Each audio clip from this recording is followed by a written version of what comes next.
মানে ঘুমাতে যাব তখন আবার মাই গুডনেস, এরকম করে সে সারা রাতে মানে রাত 3টা থেকে ভোর সকাল 8টা পর্যন্ত 4বার আমার সাথে এইরকম করলো। আমার নাম শামিমা। শামিমা, বয়স কত? বয়স এখন 27 ইয়ার্স। ওকে, জন্ম জেলা? জন্ম পুরান ঢাকায়।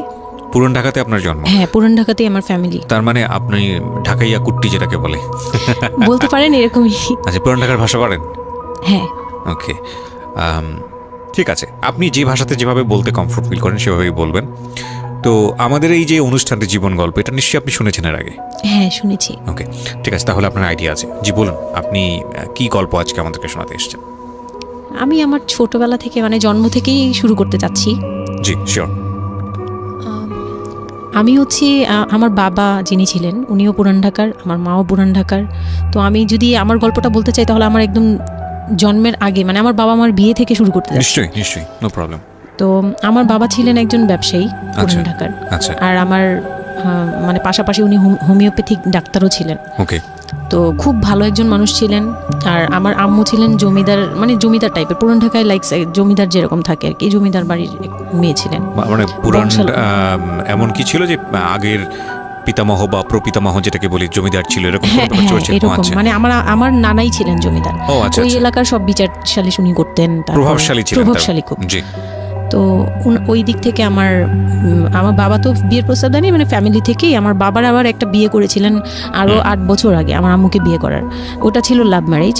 তো আব্বু আর ওই বড় আম্মু একসাথে পড়াশোনা করতেন, ওই দিক থেকে দুজন পরিচয় হয়ে বিয়ে হয়েছিল। কিন্তু 1.5 বছর পরে আমার ওই বড় আম্মু মারা যায়, অসুস্থ হয়ে মারা যান। তারপরে আমার আব্বু আর বিয়ে করবেন না এরকম বলেছিলেন যে আর বিয়ে করবো না। তারপর প্রায় 8 বছর পরে আমার দাদু আর ফুপ্পিরা মিলে মানে আমার আম্মুকে চুজ করে তারপর বউ করে নিয়ে আসেন। তো আমার আম্মু খুব অসুস্থ থাকতেন প্রায়, আমার আম্মু একটু ফিজিক্যালি একটু দুর্বল। তো ওইখান থেকে আমার আম্মুর বিয়ের প্রায় 2-3 বছর পরে আমার একটা বোন হয়। সেই বোনটা মারা যায় 6 মাসের মাথায়। আমার বোনটা মারা যায়। বোনটা মারা যাওয়ার পরে আমার আরেকটা কথা আমি এখানে ভুলে গেছি, যে আমার যে ফার্স্ট মা ছিলেন মানে বড় মা, আমার আব্বুর যে রিলেশন ছিল ওইখানে একটা মেয়ে হয়েছিল। ওই মেয়েটার প্রায় 6 মাসের মাথায় মানে পেট খারাপ করে অসুস্থ হয়ে মারা যায়। তো তার পরপরই আমার বড় মাও মারা যায়। তো ওইখানে হচ্ছে আমার ওই বাচ্চাটা ছিল মেয়ে বাচ্চা। হ্যাঁ, তো ওর পরে আমার আব্বু 8 বছর পর বিয়ে করে। তারপর আমার মার একটা মেয়ে হয়, ওই মেয়েটাও মানে ওই মেয়েটা হচ্ছে জন্মের সময় মারা যায়। আর ওই ফার্স্টেরটা হচ্ছে 6 মাস পর মারা যায়। তো এই মেয়েটা হচ্ছে জন্মের সময় মারা যায়। তারপর তার 5 বছর পর আমার ভাইয়া হয়, আমার ভাইয়া আসে। তারপর আমার আম্মুকে বলা হয়েছিল যে আপনার হয়তো অপারেশন করতে হবে, কারণ আপনি আর কনসেপ্ট করতে পারবেন না, খুব অসুস্থ ছিল আম্মু। 2টাই সিজার ছিল, তো ওই সময়টাতে আর কি সিজার বেশি করা যেত না, তাহলে রিস্ক মানে লাইফে একটা রিস্ক থাকে। তো ওই দিক থেকে আমার আম্মুকে বলা হয়েছিল যে আপনার হয়তো বা ইউট্রাসের অপারেশন করতে হবে। তো আমার আম্মু তখন বলেছিল যে না, আমার একটা মেয়ে দরকার, খুব অসুস্থ অবস্থায় বলেছিল আমার একটা মেয়ে দরকার, মানে আমার যদি একটা মেয়ে থাকতো খুব ভালো। হয়তো বা সৃষ্টিকর্তাই চাচ্ছিলেন যে একটা মেয়ে, মানে আমি যে আসবো এটা তো আর উনি জানতেন না, কিন্তু থাকে না যে অনেক সময় কিন্তু মিলে যায় এরকম। তো আমার আব্বু বলছিল যে মেয়ে হোক ছেলে হোক আরেকটা হলে ভালো হয়। তো ওইভাবে ট্রিটমেন্ট নিয়ে আমার প্রায় 2 বছর পরে আমি আমার আম্মুর মানে পেটে আসি। তারপর আমার জন্ম হওয়ার পরে আমরা ভালোই ছিলাম। আব্বুর বিজনেস ভালো ছিল। কিসের বিজনেস ছিল? ওনার হচ্ছে ইলেকট্রিক পার্টসের বিজনেস ছিল।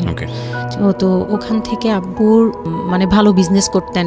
পুরান ঢাকায় ছিলাম আমরা 4 জন, একটা ফ্ল্যাট নিয়েছিলাম। আব্বু বিজনেস করতো, আমি স্কুলে ভর্তি হলাম, ভাইয়া স্কুলে ভর্তি হলো। তো খুব ভালোভাবেই কাটছিল দিনকাল। তো একটা পর্যায়ে যে আমার যখন 10-11 বছর, তখন হচ্ছে আমার আব্বুর বিজনেস একটু প্রবলেম হয়, একটু না ভালোই প্রবলেম হয়, মানে একজন খুব বড় ধরনের একটা লস সে ফেলে দেন। তো আমি এটা বলতে চাচ্ছি না। তো যাই হোক, খুব বড় একটা ট্র্যাজেডি, মানে আমার লাইফের সবচেয়ে বড় ধাক্কাটা আমি ওখানেই পাই, যে আমার আব্বু এরকম একটা পার্সন ছিল। আব্বু সবসময় বলতো যেটা, যে আমার এই মেয়েটা হচ্ছে, আমি দেখতে নাকি সেই প্রথম যে আব্বুর বেবিটা ছিল না মেয়েটা, যেটা 6 মাসের মাথায় মারা গেল। আব্বু তাকে খুব ভালোবাসতো। আমি নাকি দেখতে সেম ওরকম হয়েছি, শুধু আমি কালো, ওই মেয়েটা ফর্সা ছিল। তো আমি যখন জন্ম হই তখন আব্বু নাকি আমার ফেস দেখেই কান্না করে দেয় যে এটা আমার বড় মেয়েটা যে ছিল তার মতো হয়েছে। তার মানে ও সেই, মানে আব্বুর ধারণা ছিল যে সেই আসছে, এরকম কিছু। তা আব্বু আমাকে অনেক আদর করতো, মানে অন্য বাবারাও আদর করে সব মেয়েদেরই, কিন্তু আব্বুর ভালোবাসাটা কেন জানি একদম ডিফারেন্ট ছিল, অনেক বেশি ভালোবাসতেন, অনেক বলার মতো না। সারাক্ষণ টেক কেয়ার, সারাক্ষণ, রাত নাই দিন নাই, সব সময়। আমার রাতে খুব বদভ্যাস ছিল, আমি রাত জাগতাম প্রচুর। প্রতি রাতে আব্বু আমাকে হেঁটে হেঁটে ঘুম পাড়াতো কোলে নিয়ে। প্রায় 10 বছর 11 বছর পর্যন্ত আব্বু আমাকে কোলে নিয়ে ঘুম পাড়াতো, অনেক আদর করতো।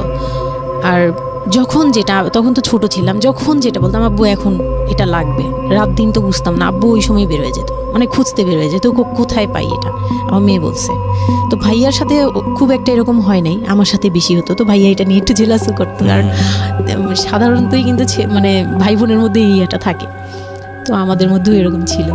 তো আব্বু যখন বিজনেস লস হলো তখন খুব বেশি, মানে আব্বু ভেঙে পড়লো, আমরাও মোটামুটি, আমি তো আর বুঝি না, কিন্তু আমি তখন বুঝতাম যে আমার কিছু একটা কমতে যাচ্ছে, মানে কমতি হচ্ছে আমার, কারণ সব কিছু চাওয়ার পরপরই পাওয়া আর একটু লেট করে পাওয়া, এগুলো নিয়ে একটু মেন্টালি এতে পড়ে গেলাম। তো আব্বু বুঝতে দিত না, শুধু আম্মুকে বলতো যে ওদের বুঝতে দিবে না। আম্মু আমাদের বুঝতে দেয়নি কখনো, এরকমভাবে করেনি। কিন্তু একটা সময় দেখলাম কি আব্বু বাসা চেঞ্জ করছে, ছোট বাসা নিচ্ছে, মানে এগুলো খুব ব্রেনে গিয়ে লাগলো যে ছোট বাসা কেন, আর এরকম কেন হচ্ছে। আব্বু আস্তে আস্তে ব্যবসা গোটাচ্ছে, নতুন কিছু করার চিন্তা করছে, মানে এগুলো নিয়ে আমিও খুব ডিপ্রেসড হয়ে গেলাম। তখন আমি ক্লাস 6-এ 7-এ পড়ি, এরকম হবে 7 থেকে 8-এ উঠবো এরকম। তো আব্বু সব কিছু গুটিয়ে চলে যাচ্ছিল ওনার এলাকায়, মানে দয়াগঞ্জের ওই সাইডে, মানে আমার দাদির এলাকা যে সাইডটা, ওই সাইডটাতে চলে যাচ্ছে। ওখানে চলে যাচ্ছে, বলছে আমি ওখানেই বিজনেস করবো, ওখানে একটু মানে রুম রেন্টও কম, আমি ওখানেই চলে যাব। আর আব্বুর যে ফ্ল্যাট একটা কিনেছিল, আব্বু এর মাঝখানে একটা ফ্ল্যাট কিনেছিল কিস্তিতে, তো ওইটাও সেল করে দেয়, সেল করে বিজনেসে ওইটাও ইনভেস্ট করে। এটা একটা বোকামি করে আমার আব্বু। যাই হোক, উনিও বুঝতে পারে নাই। তো ওখানে যাওয়ার পরে সেখান থেকে আব্বু আর কিছু করতেই পারলো না। আর আমাকে করলো কি, ওই সাইডটা একটু মানে রাফ এলাকা, তো যে এলাকায় আব্বুরা মানে ওখানে গেল একটু অন্য ধরনের, মানে একটু ইফটিজিং বেশি হয়, এইসব প্রবলেম ফেস করতে হয়। আর আব্বু তো আমাকে বাসা থেকে বের হতে দিত না, আর ওই সময় আমাকে বোরকা পরাতো। তখন 10-11 বছর বয়স, কিন্তু ওই সময় আমাকে বোরকা পরাতো। তো ওই দিক থেকে চিন্তা করেছে যে এখান থেকে স্কুল চেঞ্জ করতে হবে, 8-এ উঠে যাচ্ছে মেয়েটা, তো এখান থেকে স্কুল না চেঞ্জ করে ওর মামার বাসায় থাকুক, আমার ছোট মামার বাসায় আর কি। আমরা তো নানু বাড়ি তো আমার ওখানেই, বংশাল সাইডে আর কি। তো ওইখানে আমার মামা বাসায় নানু বাড়িতে রেখে আমার আব্বু যায়, কিন্তু রাখতে চায় না প্রথমে। আমার আম্মু খুব রিকোয়েস্ট করে যে এখানে ভালো থাকবে। আর আমার মামা ওইখানকার, আবার নানার পরে আমার মামাই ওখানে মোটামুটি প্রভাবশালী, মানে নানার যে প্রভাবটা ওটা আমার মামা পেয়েছে, মানে ওখানে বিচার টিচার যা হয় সব মামা করে, এখনও করে। তো ছোটো মামার বাসায় গেলাম, মামি আমাকে খুব আদর করতেন, মামি আমাকে অনেক স্নেহ করেন, সত্যি কথা এখনও অনেক স্নেহ করেন, কিন্তু আমার যাওয়া হয় না, ওটা আমি পরে বলছি। তো ওখানে ছিলাম, মামার বাসায় গেলাম, খালার ছেলে, বড় ছেলে, হ্যাঁ, উনি হচ্ছে আমার মানে মামার বাসায় আসছে হঠাৎ করে। আমি জানতাম না যে কেন আসছে, মাঝে মাঝে দেখা হলে সালাম নিতাম। কি নাম ওনার? ওনার নাম রিপন। ওকে। তো উনি হচ্ছে আমার মামার বাসায় আসছে। আপনার খালাতো ভাই? খালাতো ভাই, উনি আমার খালাতো ভাই, উনি আসছে। তো অনেক দিন পর আর কি আসছে। আমি তখন 9-এ পড়ি, পহেলা বৈশাখ ছিল, আমি 8 থেকে 9-এ উঠে গেছি পহেলা বৈশাখ। তো ওই সময়টাতে তাকে দেখলাম যে সে আমাদের বাসায়, রিপন। হ্যাঁ, তো আমি সালাম দিলাম, ভাইয়া কেমন আছেন, কারণ উনি আমাদের অনেক সিনিয়র। আপনি তখন ক্লাস 9-এ পড়েন? হ্যাঁ, 8 থেকে 9 আর কি। 8 থেকে 9, ওকে। হ্যাঁ, তো ওই সময় আমি দেখে বললাম, ভাইয়া কেমন আছেন, চা খাবেন? তো আমার মামা বললো, হ্যাঁ চা বানিয়ে নিয়ে আসো। তো আমি গিয়ে পরে শুনি যে আমার মামাতো ভাই আমাকে বলতেছে যে আমার মামাতো ভাই আবার আমার একদম মানে আপন ভাইয়ের চেয়েও বেশি বলবো, কারণ ওর সাথে আমি সব কিছু, মানে ও আর আমি একসাথে বড় হয়েছি, কখনো মনে হয়নি যে এটা আমার মামাতো ভাই, নিজের ভাই মনে হতো। তো আমার বলতেছে যে তুই তো এখন আন্টি হয়ে যাবি, মানে দুষ্টুমি করতেছে যে তুই তো এখন বড় ভাবি হয়ে যাবি, হ্যাঁ তেন। আমি বলি কেন? বলে রিপন ভাই না তোরে বিয়ে করতে চায়। তো আমি খুব হেসে দিলাম, হেসে দিলাম, মানে আমি বলতেছি যে দুষ্টামি করতেছে এরকম ভাবছিলাম, যে মনে হয় ফান করছে। আমি ওর সাথে আবার কতক্ষণ চিল্লাচিল্লি, যাই উল্টাপাল্টা কথা বলিস কেন এই সেই। তো এগুলা নিয়ে ওরা সবাই মিলে আমার সাথে বলতেছে, বলে কি এরা কেমন কথা বলো। উনি বয়সে কত বড় ছিল আপনার থেকে? আমার তখন 13 আর উনার তখন ধরেন 37। 24 বছরের বড়, মানে আপনার না 24 বলতে এখানে, হ্যাঁ 24 বছরই তো বড়, তাই তো? ও মাই গড, ওকে। তো উনি তখন, আমি ভাবতেই পারিনি যে এই লোকটার সাথে আমার বিয়ে দিবে সবাই। মানে ও বললে তো এটা পাগলামি মনে করার কথা, যে এটা একটা পাগলামি, এটা কেমন কথা ক্লাস 9 এ পড়া যে উনি যদি মানে লিগ্যাল বয়সে বিয়ে করতে হয় তো আমার সমান একটা বিয়ে বাচ্চাই থাকতো। হ্যাঁ, তা আমি না ভাবতেই পারিনি তখন। তারপরেও না আমি চুপ হয়ে গেছি, আমি এই ব্যাপারে ডিসিশন দেওয়ার মতো বয়স আমার ছিল না, জ্ঞানও ছিল না। তো হুট করে আমার মামা মামি আমাকে জিজ্ঞেস করারও প্রয়োজন বোধ করেনি বা জানানোরও প্রয়োজন, কি কারণে জানি না, তবে ওনারাই ডিসিশন নিয়ে বললো যে আমার আব্বু আম্মুকে জানালো, আমার মেজো খালা যে মানে আমার আম্মুর ইমিডিয়েট বড় যে, ওনাকে আমার আব্বু আম্মুর কাছে পাঠায়। আর আমার আব্বু আম্মু তখন থাকে হচ্ছে তারই আমার এক ফুপির বাসায়, বাসা ভাড়া নিয়ে থাকে আর কি। তো ফুপির বাসায় থাকে, ফুপির নিজের বাসা, তো ওখানে থাকে। তো আব্বুর কাছে পাঠায়, তখন আমিও যাই ওই বাসায়। তো আমি তো আর জানি না এই কথা বলতে আসবে।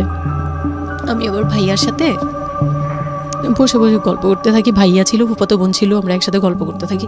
তো হঠাৎ করে শুনি যে একটু মানে আমার খালা খুব জোরে সোরে বলতেছে, মানে চিল্লাচিল্লি করে বলতেছে যে যদি এই বিয়ে না হয় তাহলে আমাদের সাথে তোদের কোনো কন্ট্যাক্ট নেই, আজকে থেকেই বন্ধ।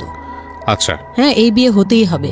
কেন হতে হবে? আমার আব্বু বলছে কেন হতে হবে, আমার মেয়ে তো অনেক ছোট, ও তো এই সংসারের ভার নিতে পারবে না, বলে ওগুলো আমরা দেখবো, ওরে আমরা বাচ্চার মতো পালবো।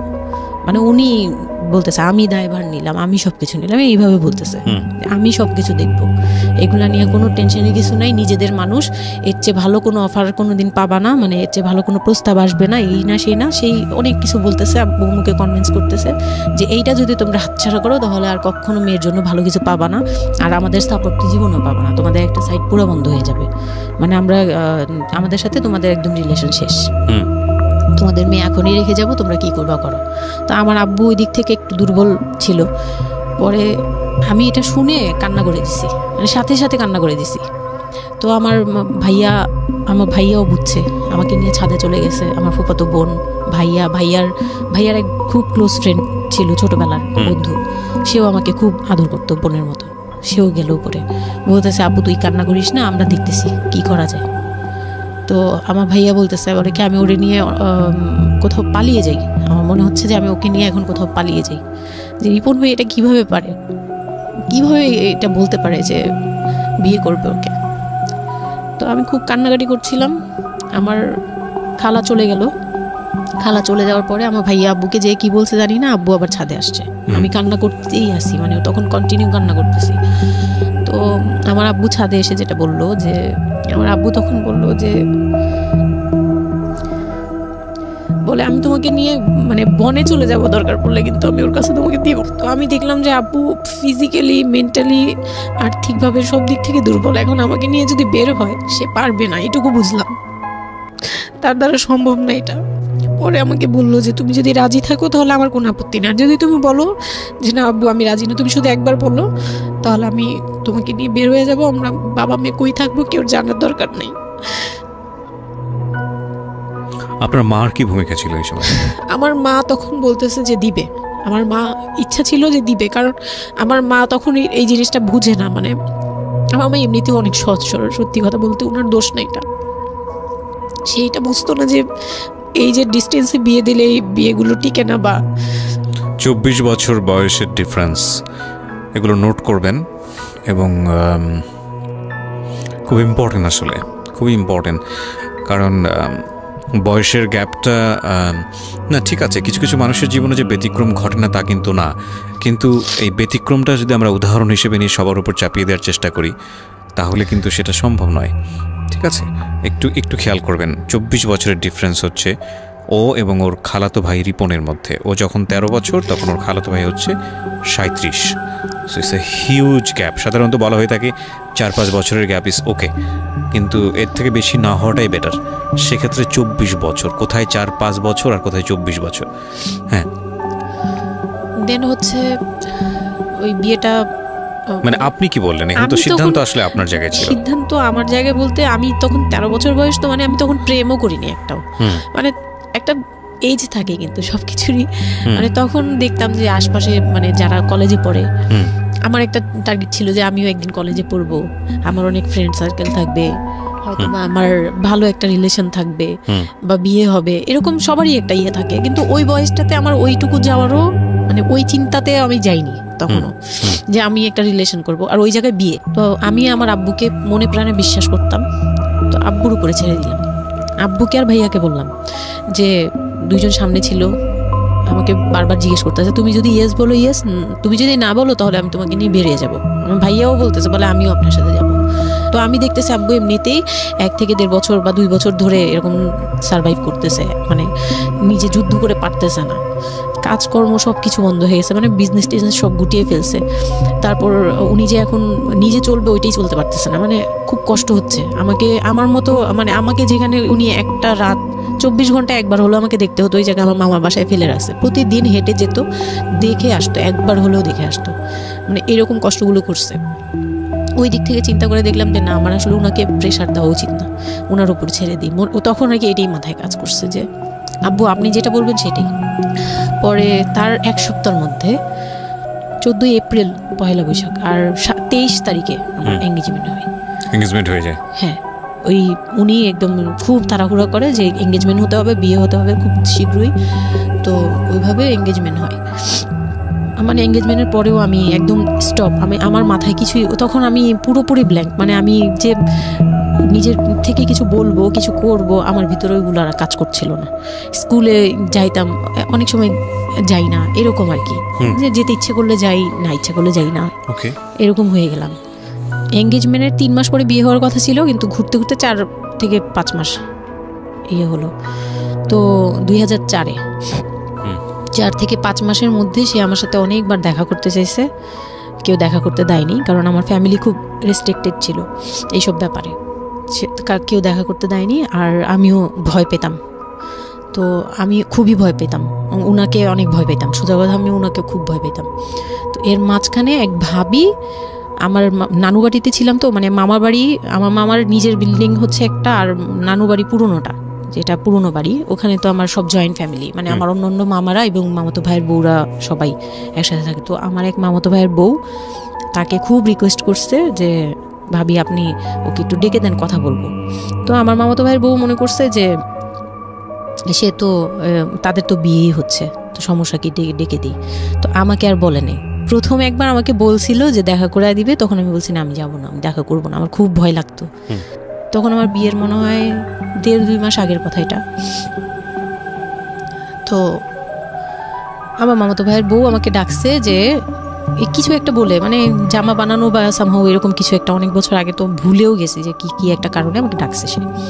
তো আমি গেলাম, একদম মনের অজান্তেই গেলাম। গিয়ে পরে রুমে গেছি, পরেই দেখি হইলো মানে রিপন বসে আছে।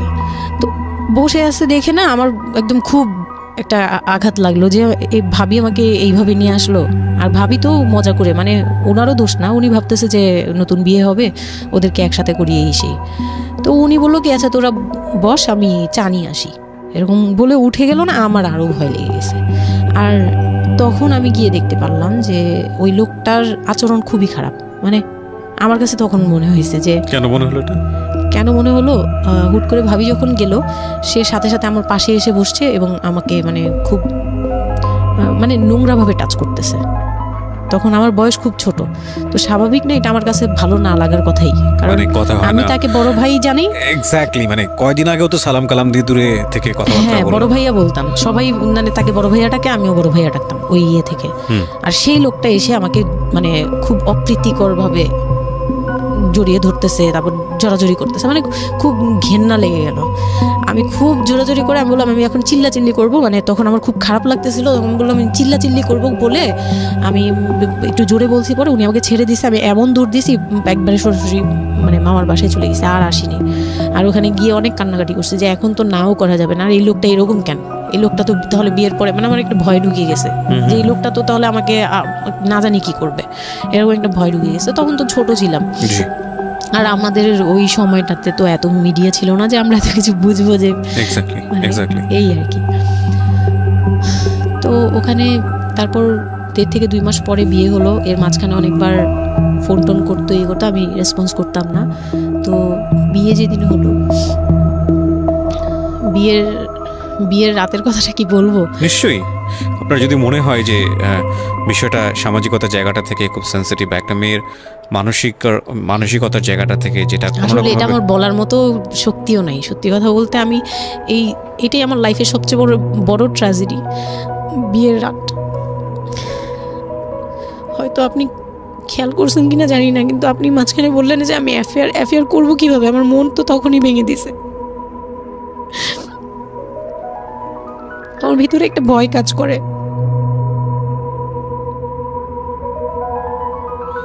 কি হয়েছিল আমি জানি, আপনি খুব সুন্দর করে বলছেন গল্প, আপনি আপনার মতো করেই বলবেন, আমরা আসলে মূল মেসেজটাই পেতে চাই। লোকটা হচ্ছে সামাজিকভাবে সবার কাছে খুব ভালো, সবার কাছে ভালো বলতে মানে গলিতে বা এলাকায় কিছু করে না, সেই এলাকায় খুব ভালো ব্যবসা করে, খুব সহজ সরলভাবে দোকানে যাচ্ছে, আসতেছে, খাচ্ছে, ঘুমাচ্ছে, নর্মাল। আমার সাথে যেদিন বিয়ে হলো সেদিন খুব বৃষ্টি।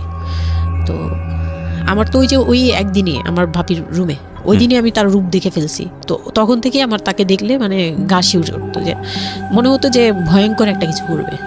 মানে মনে হতো, তখন আমি বুঝতাম না, সেক্সুয়াল লাইফটা বুঝতাম না যে সেক্স কি জিনিস, কিন্তু তখন একটা ভয় ঢুকে গেছে, খুব চাপা একটা ভয়। প্রথম কথা হচ্ছে যে আপনি একটা ছেলে এবং মেয়ের মধ্যে যে স্বাভাবিক সম্পর্কটা বিবাহ পরবর্তী, এটা সম্পর্কে আপনার কোনো আইডিয়া ছিল? আপনাকে কেউ বলেছে? এটা সম্পর্কে কোনো আইডিয়াই ছিল না, শুধু জানতাম যে কিছু একটা হয়, কিন্তু কি হয় সেটা আপনি জানতেন না।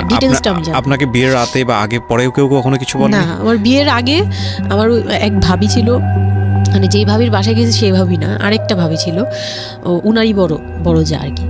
তো ওই ভাবি আমাকে জাস্ট কানে কানে বলছে যে আজকে কিন্তু যাই হোক একদম চুপ থাকবি, আমাকে এইভাবে বলছে। শুধু এটা বলেছে আজকে যাই হোক, আরো ভয়ানক কথা বলেছে, মানে এটা শুনলে আরো ভয় লাগে। যাই হোক কি হবে, বলে কিছু বুঝো না তুমি, হ্যাঁ কিছু এতই ছোট, কিছু বুঝো না, এইগুলি বলতেছে। মানে আপনার মনে আরো বেশি ভয় ঢুকে গিয়েছে। কোনো ধরনের চিল্লাচিল্লি করবি না, চুপচাপ থাকবি, মানে জাস্ট হাসি মুখে এরকম করে বলছে। কিন্তু আমার কাছে একটু ভয় লাগছে তখন, যে এই লোকটা তো ওই সময় যদি এরকম মানে খপ করে জড়া ধরতে পারে, এই লোক কি করতে পারে, কি হতে পারে, মানে এই টাইপের একটা ভয় কাজ করছে তখন এই জিনিসগুলো বুঝতাম না, মানে ফিজিক্যাল রিলেশন বা এগুলি এই সম্পর্কে কিছুই জানতাম না। জানতাম যে কিছু একটা হয়, হাজব্যান্ড ওয়াইফে কিছু হয়, কিন্তু কি হয় এটা জানতাম না, এরকম ছিলাম। তো নর্মালি যখন বিয়েটা হলো, কমপ্লিট হলো, সে তো মানে কতক্ষণে রুমে যাবে এরকম। একটু পজ দিচ্ছি আমি এখানে, কারণ আমি জানি যে ম্যাক্সিমাম আমি গেস করছি এখানে, কারণ এখানে যারা শুনবে বা এই মুহূর্তে যারা শুনছে তাদের ইন্টেনশনটাকে আমি একটু ক্লিয়ার করতে চাই। সেটা হচ্ছে আমরা এটা বলি যে this is an entertaining show, but এই জীবন গল্প বলেন বা আমার লাস্ট 7-8 ইয়ার্সের ক্যারিয়ারে আমি রেডিওতে যে ধরনের প্রোগ্রাম করেছি, সোশ্যাল অ্যাওয়ারনেসের জায়গাটা থেকে এটা কী ধরনের ভূমিকা রেখেছি সেটা আপনারা আপনাদের জায়গা থেকেই ভালো মূল্যায়ন করতে পারবেন। বাট আমি একটু করজোরে আপনাদের কাছে একটা মিনতি করতে চাই, এই ঘটনাটাকে সিনেমা হিসেবে না দেখে, সিনেমার পর্দায় কিছু একটা ঘটতে যাচ্ছে এরকম একটা কিছু হিসেবে না দেখে, রেডিও হিসেবে না দেখে, একটু নিজের জায়গা থেকে চিন্তা করে দেখবেন, বা যদি বিষয়টা এরকম হয় একটা মানবিক জায়গা থেকে একটু চিন্তা করে দেখবেন। 24 বছরের গ্যাপ হাজব্যান্ড আর ওয়াইফের মধ্যে, 24 ইয়ার্স, 13 বছরের একটা মেয়ে, যে মেয়েটার জীবনে প্রেম বলতে কোনো কিছু আসেনি, শারীরিক সম্পর্ক কি সে বোঝেই না, এবং দ্বিতীয়ত যে বিষয়টা ইম্পর্টেন্ট, বয়ঃসন্ধিকালের একেবারে ইনিশিয়াল স্টেজে সে আছে, সে জানি না আসলে বিষয়গুলো কি। আর 37 বছর মানে হচ্ছে আমাদের পার্সপেক্টিভ থেকে, আমাদের সামাজিকতা জায়গা থেকে একটা ছেলে যখন একদম এই সমস্ত স্টেজ, প্রেম বলেন, শারীরিক সম্পর্ক বলেন, বা অন্যান্য যে বিষয়গুলো আছে সেগুলো বলেন, সেগুলো অতিক্রম করে মোটামুটি বৈষয়িক হয়ে গেছে। বৈষয়িক বলতে আমি যেটা বোঝাচ্ছি, এই জীবনে এসে দায়িত্ব ছাড়া অন্য কোনো কিছু থাকে না 37 কিংবা 40 বছরের পর থেকে, এরকম একটা স্টেজে আছে। তার মানে ওদের মধ্যে মেন্টাল ম্যাচিংয়ের কত বড় একটা গ্যাপ। সেই জায়গাটা থেকে ছেলেটা যদি মেয়েটাকে বুঝতে না চেষ্টা করে, বিশেষ করে ছেলের দায়িত্ব, কারণ যেহেতু সে সিনিয়র, যদি বুঝতে না চেষ্টা করে, তাহলে এটা কতটা অমানবিক এবং কতটা পাশবিক, কতটা ভয়ঙ্কর হতে পারে মেয়েটার জায়গাটা থেকে, এটা একটু চিন্তা করবেন। সো বিশেষ করে যারা বাসরাত বিষয়টাকে মাথায় রাখছেন, তাদেরকে আমি বলবো প্লিজ থিঙ্ক লাইক দিস। হ্যাঁ, এখানে একটু মানবিক হওয়া প্রয়োজন। এখানে যদি আমরা শুধু এন্টারটেনমেন্ট হিসেবে বিষয়টাকে নেই, তাহলে আমি আসলে যে কারণে এই বিষয়টা আনতে চাচ্ছি সেই মেসেজটা ক্লিয়ার হবে না। Okay, so please feel the story actually. তারপর বিয়ের দিন যেটা আর কি রাতের বেলা সবাই আমাকে নিয়ে আসলো বাড়িতে, মানে ওনাদের বাসায়। তো ওই বাসায় হচ্ছে একটা রুম, মানে প্রথম হচ্ছে বাসায় ঢুকেই কোনো বারান্দা টারান্দা কিছু নেই, শুধু রুম আর সিঁড়ি, সিঁড়ি ঘর। মানে পুরান ঢাকার বাসাগুলো একটু বেশি ইয়ে হয়তো, খুব ছোট ছোট হয়তো, ঘিঞ্জি টাইপের হয়। আমি একসময় জিএসআরসিতে কাজ করতাম, আমার ফার্স্ট জব ছিল ওটা, আমি সার্ভে করেছিলাম পুরান ঢাকায়। সেটাই আমার প্রথম পুরান ঢাকায় যাওয়া, এবং আমার কাছে মনে হয়েছিল যে আমি কোথায় এসেছি। অনেক ঘিঞ্জি ভাইয়া। না, এটা কারণ হচ্ছে কি, পুরান ঢাকা নিয়ে অনেকেই অনেক কিছু বলেন, কারণ ঢাকায় যারা, তাদের কাছে পুরান ঢাকাটা একটা নস্টালজিক জায়গা। আমি তো আর ঢাকায় বড় হইনি, সো আমার কাছে ঢাকা, আমি যখন ঢাকায় প্রথম পাড়া দিয়ে যখন পাবলিক বাসে উঠেছিলাম, তখন আমার কাছে মনে হচ্ছে আল্লাহ আমি কোথায় আসলাম, এই জায়গায় আমি কেন আসলাম। তো নর্মালি হচ্ছে ঢাকা এরকম। তারপরে যখন পুরান ঢাকায় গেলাম, পুরান ঢাকার সাথে আমার ওই ধরনের অ্যাটাচমেন্ট কখনোই ছিল না, অনেক বেশি, অনেক ঘিঞ্জি। আমার মনে আছে চকবাজারের যেই চকবাজার নামে একটা যে জায়গা আছে, ওখানে চুরি পট্টি কি যেন একটা আছে না, যে মেয়েদের কসমেটিক্স বিক্রি করে, ম্যাক্সিমাম হচ্ছে নকল, আমি জানি না এখন কিরকম আছে। তো আমি জীবনে কোনোদিন দেখি নাই যে একটা মানুষ আরেকটা মানুষকে গলি দিয়ে ক্রস করতে পারে। এবং ইন্টারেস্টিং বিষয় হচ্ছে এখানে তো মেয়েরা ঢোকেই না, এবং ওর ঢোকার পরে উপরে ছাদ, মানে এমন ভাবে বিল্ডিংটা, অনেকগুলো বিল্ডিং মিলে ওই এলাকাটা, ওখানে ধাক্কা দেখা যায়, মানে এরকম একটা অবস্থা যে একজন আরেকজনকে ক্রস করতে খুব ভয়ানক, মানে ভয়ানক অবস্থা। আর আমি সার্ভে করেছিলাম, যেহেতু আমি বিল্ডিংগুলো সার্ভে করতাম, মানে অনেক, আমি একদম ইউনিভার্সিটিতে অনার্স দিয়ে, না অনার্সের থার্ড ইয়ার বা সেকেন্ড ইয়ারে থাকা অবস্থার ঘটনা এটা, আমি সার্ভে করেছিলাম বিল্ডিংগুলো। তো সেই সময় ওই সময়টাতে আমার একটু জানা হয়েছে আর কি। তো আসলে ভয়ানক রকমের কিনছি। হ্যাঁ, তো বলুন যেটা বলছিলেন। তো যেটা বলছিলাম যে ওই রাতে ওই একটা রুম, এরকম রুমের উপরে রুম, তার উপরে রুম, মানে সিঁড়ি রুম এরকম। আর প্রথম যে রুমটা, মানে নিচতলায় যে রুমটা ছিল, সেই নিচতলার রুমের সিঁড়ির নিচে ছিল চুলা আর বাথরুম, সিঁড়ি কর্নারে। ওকে, মানে এটা হচ্ছে ওদের নিজের বাড়ি। ওকে, এইটুকুই ছিল। মানে তিনটা রুম, মানে হচ্ছে হলো এক ধরনের বিল্ডিং, একটা বিল্ডিং, একতলা দুতলা তিনতলা এরকম বিল্ডিং, বা তিনটা রুম। হ্যাঁ, তিনতলা বিল্ডিং, কিন্তু সিঁড়ি আর রুম।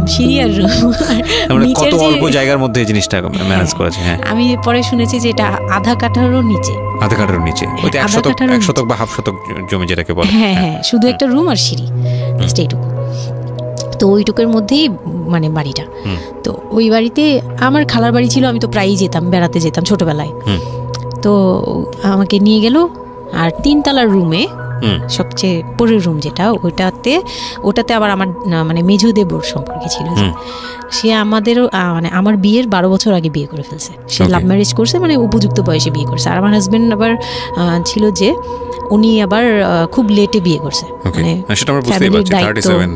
ফ্যামিলির দায়িত্ব পালন করে সবকিছু শেষ করে তারপর বিয়ে। 37 আসলে খুব লেট না, কিন্তু 37 এর জায়গা থেকে 13 বিয়ে করাটা খুব অবিবেচ্য। আমার জন্য তো সে অনেক বড়। যাই হোক, তারপর ওই দেবরের যখন বিয়ের 12 বছর হয়ে গেছে, তখন উনি বিয়ে করছে। আর তো ওই ভাইয়া, মেজো ভাইয়া যে ছিলেন, তো মেজো ভাইয়ার রুমটা ছিল 3 তলায়। আমি ওখানেই আমার বাসর ঘরটা করা হয়েছিল আর কি। তো ফুল টুল তেমন ভালো আনা হয়নি, সে খুব রাগারাগি করছে। ছোট ভাই যারা ছিল, এলাকার ছোট ভাইটাই, ওদের সাথে খুব রাগারাগি করছে আমার হাজব্যান্ড যে ছিলেন। এটা কোনো ঘর সাজানো হলো এই সেই বলে টলে বলতেছে, এখন তোমরা বের হও, অনেক হয়েছে, এখন তোমরা যাও, মানে খুব রাগারাগি করতেছে। তো আমি রাগ দেখে আরও ভয় পেয়ে গেছি। প্রথম রাত, তারপরে আবার আমি মানে এই অবস্থায় আসছি, বউ হয়ে আসছি, আমার শরীরে ভারী গহনা, শাড়ি টাড়ি, মানে আমি এগুলোর ওজন নিতে পারছি না। 4-5 ঘন্টা হয়ে গেছে আমাকে এগুলো পরায় রাখা হয়েছে, ভারী মেকআপ দেওয়া হয়েছে, আমি এগুলো কখনো ইউজ করিনি ফার্স্ট লাইফে। মানে আমি দেবীর মতো সেজে বসে আছি, এরকম একটা ইয়ে। তো খুব ভয়েও কাজ করছে, নার্ভাসনেস। তারপর এখন কি হবে, সবাই বের হয়ে গেলে কি হবে, এটা একটা টেনশন। আর শুধু মানে কেমন জানি একটা ফিল, যেটা সাধারণত নর্মালি হওয়া উচিত একটা ছেলে এবং একটা মেয়ের জায়গাটা থেকে। এটা হচ্ছে জীবনের সবচেয়ে সুন্দরতম মুহূর্তের একটা, রাইট? আমরা সেটাই চিন্তা করি না। একটা মেয়ের জীবনে স্বপ্ন থাকে তার একটা বাসর রাত কিংবা ফুলসজ্জার রাত, আমরা যেটাই বলি সেটা নিয়ে। একটা ছেলের জীবনেও নিশ্চয়ই থাকে, এবং সেটা চমৎকার হয়ে সারা জীবন স্মৃতি হয়ে থাকুক, এরকম কিছু একটা থাকে। এবং সেখানে বিষয়টা যদি এরকম হয় যে একটা মেয়ের জীবনে আতঙ্কের রাত এবং ভয়ানক রকম আতঙ্কের, সবচেয়ে বড় আতঙ্কের রাত ছিল ওটা, তাহলে আপনি চিন্তা করে দেখতে পারেন। এবং সেটাকে যারা আজকে এই রেডিও যারা শুনে, যারা এটাকে এন্টারটেনমেন্ট হিসেবে নিচ্ছেন, তাদের জায়গা থেকে আমি বলতে পারি যে এখানে নিজেরও কিন্তু একটা পরিচয়ের বিষয় আছে। হ্যাঁ, মানে নিজের পরিচয়টা নিজের কাছে কি দিচ্ছেন একটু চিন্তা করে দেখেন। ঘটনার ভেতরে ঢোকার চেষ্টা করুন, এই মেয়েটার মানবিক অনুভূতিটাকে জানার চেষ্টা করুন, অন্য কিছু নয় প্লিজ। কজ আমরা আমাদের সামাজিকতার জায়গাটা থেকে মেয়েদের এই বিষয়গুলোকে উইথড্র করে বা না ভেবে তাদেরকে কখনো কখনো সারা জীবনটা ধ্বংসের দিকে ঠেলে দিই। হয়তো মেয়েটার ক্ষেত্রে এরকমই কিছু হয়েছে। আমরা একটু সামনের দিকে আগাবো। জি, তারপর উনি আমাকে আমি তখন শাড়ি টাড়ি পরা, গহনা পরা, তো খুব নর্মালি সবাই চলে গেল পরে খুব নর্মালি আমাকে বলতেছে যে ড্রেসটা চেঞ্জ করো, শাড়িটা চেঞ্জ করো, গহনা টহনা চেঞ্জ করো। তো আমি আমার লাগেজ থেকে একটা 3 পিস নিলাম। ওই 3 পিসটা নিয়ে ওয়াশরুমে চলে গেলাম। ওয়াশরুম বলতে ওই যে উপরের রুমেই একটা ওয়াশরুম আছে, আর নিচের রুমে মানে উপরের রুমে তো আর সিঁড়ি ঘর নাই, সিঁড়ি ঘরটাতেই একটা ওয়াশরুম ছিল, ছোট্ট একটা টয়লেট ছিল। ওইটাতে গিয়ে আমি চেঞ্জ করলাম খুব কষ্টে, চেঞ্জ করে তারপর মুখের মেকআপ টেকআপ এগুলো ওয়াশ করে আসলাম। তারপর আসার পরে উনি বলতেছে উজু করে আসো। হ্যাঁ, তো আমি উজু করলাম, উনি উজু করছে করে, মানে প্রথম রাতে নাকি নামাজ পড়তে হয় সবাই বলে দিছে, তো ওই নামাজ পড়লো আমাকে নিয়ে। নামাজ পড়ার পরে বেডে গেলাম, মানে আমি বিছানায় যে বসলাম, খুব ভয়ে ভয়ে আছি যে কি বলবে কি করবে জানি না। তো উনি আমার পাশে এসে বসে আমাকে ফার্স্ট কথা যেটা বললো, মানে এইটাই ফার্স্ট কথা ছিল যে আমি তো ওই ফ্যামিলির বড় ছেলে, আর তুমি তো আমাদের ফ্যামিলির সবাইকেই চিনো জানো, তোমার তো আর চেনা জানার দরকার নেই। আর আমার তখন ওনার মা মারা গেছে 3-4 বছর, মানে 3 বছর হবে এরকম, 3 থেকে 4 বছর এরকম হবে। বলে আমার মা মারা যাওয়ার পরে আমি এখন সংসার দেখি, আমার হয়ে আমার মার জায়গাতে এখন তুমি। এটা শোনার পর আমার কাছে মনে হলো আস্ত একটা বাড়ি আমার মাথার উপর পড়লো। এটা আমি যেখানে নিজের এটাও একটা বিষয়। ওই কথাটা কিন্তু খুব সুন্দর বলেছে, মানে ওর 37 ইয়ার্সের জায়গাটা থেকে এটা খুব সুন্দর একটা কথা। কিন্তু কথা হচ্ছে 13 বছরের একটা মেয়ে কেন এটা বুঝতে যাবে? ও কিন্তু এটাই বুঝেছে যে এই 3 তলা একটা বাড়ি, 3 রুমের একটা বাড়ি ওর মাথার উপরে দিয়ে দেওয়া হলো। দেখুন, এই জিনিসটাই আমি আপনাদেরকে বোঝানোর চেষ্টা করছি যে আসলে সব কিছুর একটা বয়স থাকে। হ্যাঁ, এবং ছেলেটার জায়গা থেকে কিন্তু খুব সুন্দর নামাজ পড়েছে, বসছে, এখন পর্যন্ত আমাদের কাছে ভালোই লাগছে শুনতে। কিন্তু এটা আসলেই কেউ বুঝতে চাইবে? 13 বছরের মেয়েটাকে এই জিনিসটা বুঝতে চাইবে? এইটা বোঝাটা জরুরি ছিল। হ্যাঁ, তারপর উনি যেটা বলছে যে আমার ভাই বোন আছে, সবাই আমার ছোট, কিন্তু আমার তো প্রায় 10-12 বছরের বড়। ওনার যে 10-12 বছরের ছোট, সে আমার 12-13 বছরের বড়। মানে তাকে আমি ছোটবেলা থেকে এইভাবে দেখে অভ্যস্ত। তো এইগুলো চিন্তা ভাবনা, মানে ওই সময় তো আর এত কিছু কিন্তু ওনার ছোট ভাই বোন এগুলা, মানে ওনার কাছে তো এগুলো বাচ্চা এখনো, আর আমার কাছে তারা অনেক বড়। আমি তাদেরকে কি টেক কেয়ার করবো, তারা আমাকে করবে, মানে আমার এরকম একটা বিষয়টা তাই। হ্যাঁ, তো আমি চুপ হয়ে শুধু শুনছিলাম। ও আচ্ছা, মানে আমি কিছু বলার মতো ভাষাও পাচ্ছি না, বা আমি কি বলবো, আমার এখানে ডায়লগই কি ছিল, মানে আমি এরকম মনে হচ্ছে যে কেউ আমাকে একটা স্ক্রিপ্ট ধরাই দিত, আমি একটু দেখে আমাকে কেউ কিছু বলেও না, এই লোক কি বলতেছে। তো যাই হোক, এই কথাটার পরে মানে যখন উনি এটা বলার পরে বলতেছে যে তুমি, আমাদের একটা মানে রুলস আছে, বিয়ের পরে নাকি বাসর ঘরে নাকি কিছু দেয়, হাজব্যান্ড ওয়াইফকে কিছু দেয়, তারপর নাকি টাচ করে, এরকম কিছু একটা। তো আমাকে বলতেছে যে তোমার কি আমার উপর কোনো দাবি আছে? মানে এইগুলো আমি জানতাম না, এগুলো আমি অনেক পরে গিয়ে শুনছি। এগুলো অনেক পরে গিয়ে জানছি যে এই সময় নাকি কিছু চাইতে হয়, মানে এই সময় যা চাইবে তাই দিতে হবে, এরকম কিছু একটা। তো এটাও আমাকে কেউ বলে দেয়নি। আমি ওই সময় একটা লসে পড়ে গেলাম না, মানে এরকম মনে হচ্ছে এখন আর কি। তখন আমাকে এটা কেউ বলে নাই। বাই দ্য ওয়ে, আমরা যার গল্প আজকে এখানে শুনছি উনি হচ্ছেন শামীমা। ওনাকে যদি আপনারা দেখতে চান, আমাদের যিনি আজকে গেস্ট, আমরা একটা ছবি দিয়ে দিয়েছি। আমি বললাম যে না, আমি জানতাম না দাবি জিনিসটা কি। তো না বলার পরেই সে তো মানে আমার কাছে খুবই, মানে এই কথাগুলো বলতে আমি বলতে পারবো না। না, ঠিক আছে, বলার দরকার নেই, আমরা জাস্ট সিচুয়েশনটা বুঝতে পারছি যে ওইটা আমার ফার্স্ট নাইট ছিল, আর আমি ওগুলা মানে ওই ফিজিক্যাল ব্যাপারগুলো আমি বুঝতাম না ওই সময়টাতে, বোঝার কথাও না, বুঝতামও না, একদমই বুঝতাম না যে এই হয়। তো যখন উনি শুরু করলো, শুরু থেকে শেষ পর্যন্ত মানে খুব অল্প সময়ের মধ্যে খুব অমানবিকভাবে, মানে এটা এখন বর্তমানে যদি আমি কল্পনা করতে যাই, তাহলে এটা একমাত্র পারে রেপিস্টরাই পারবে। এটা রেপ ছাড়া কিছুই ছিল না, এখন বুঝি, ওই সময় বুঝতাম না। আর ওই সময় আমি এগুলো বুঝতাম না দেখে, আর আমাকে একটা কথা বলা হয়েছিল, আমার মাথায় একটা জিনিস কাজ করছিল যে ভাবি বলছে যে এইখানে যা হবে এগুলো সবই ঠিক।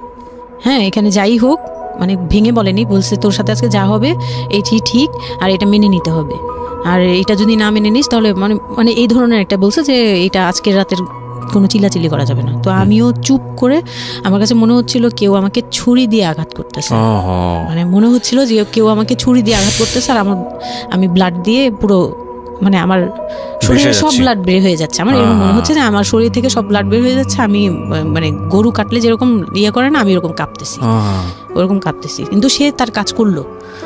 আমি খুব অবাক হয়েছি যে আমি উঠে বসতে পারতেছিলাম না, সে আমাকে টান দিয়ে উঠে বসাইছে, বসায় বলতেছে ওয়াশরুমে যাও। আমি ওয়াশরুমে কীভাবে গেছি আমি জানি না, আমি খুব ধরে ধরে খুব মানে খুব কষ্টে কাঁপতে কাঁপতে ওয়াশরুমে গেলাম, ফ্রেশ হয়ে আসলাম।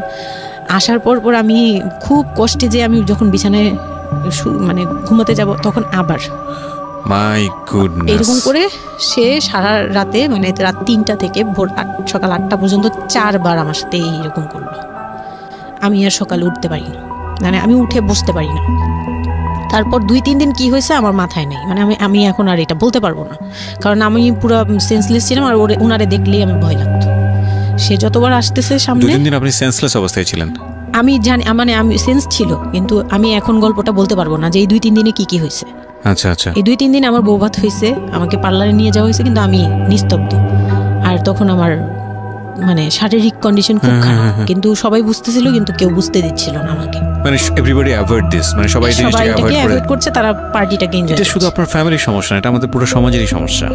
এটা সমাজটাই অ্যাভয়েড করে। এবং আমার মনে আছে I face huge difficulty for the first time যখন আমি রেডিওতে এই ধরনের একটা, আমি নট আজকেই না প্রথম, আমি এটা আগে বিষয়গুলো খুব চ্যালেঞ্জ জায়গা থেকে আমি প্রচার করার চেষ্টা করেছিলাম। অ্যান্ড আই ফেস, এগুলো হয়তো আমার লিসনাররা কখনোই জানে না, আই ফেস হিউজ ডিফিকাল্টিস। যখন আমার প্রথম বইটা পাবলিশড হয় সেটা নিয়েও আমার একটা বড় ধরনের ডিফিকাল্টি ফেস করতে হয়েছে। একটা অদ্ভুত বিষয় হচ্ছে আমাদের সমাজে এই বিষয়গুলোকে আমরা অ্যাভয়েড করি, আমরা ঢেকে রাখতে চাই, আমরা মনে করি এটা একটা ট্যাবু, এটা সমাজে 8-10 জন মানুষের সামনে নিয়ে আলোচনা করা যায় না। একটু চিন্তা করে দেখবেন আলোচনা করা যায় না এটা কোন অর্থে? যদি বিষয়টা নিয়ে সুড়সুড়ি দেওয়া হয়, যদি বিষয়টা নিয়ে এমনভাবে বলা হয় যে এটা এমনভাবে প্রেজেন্ট করা হচ্ছে যেটা একটা রগা বিষয়, এবং সেটা শুনে আরও কারোর মধ্যে এই ধরনের পাশবিক বা সে আসলে এন্টারটেনমেন্টের জায়গা থেকে নিয়ে এটাকে মজা হিসেবে নিল, বিষয়টা তখনই একটা প্রশ্ন আসে।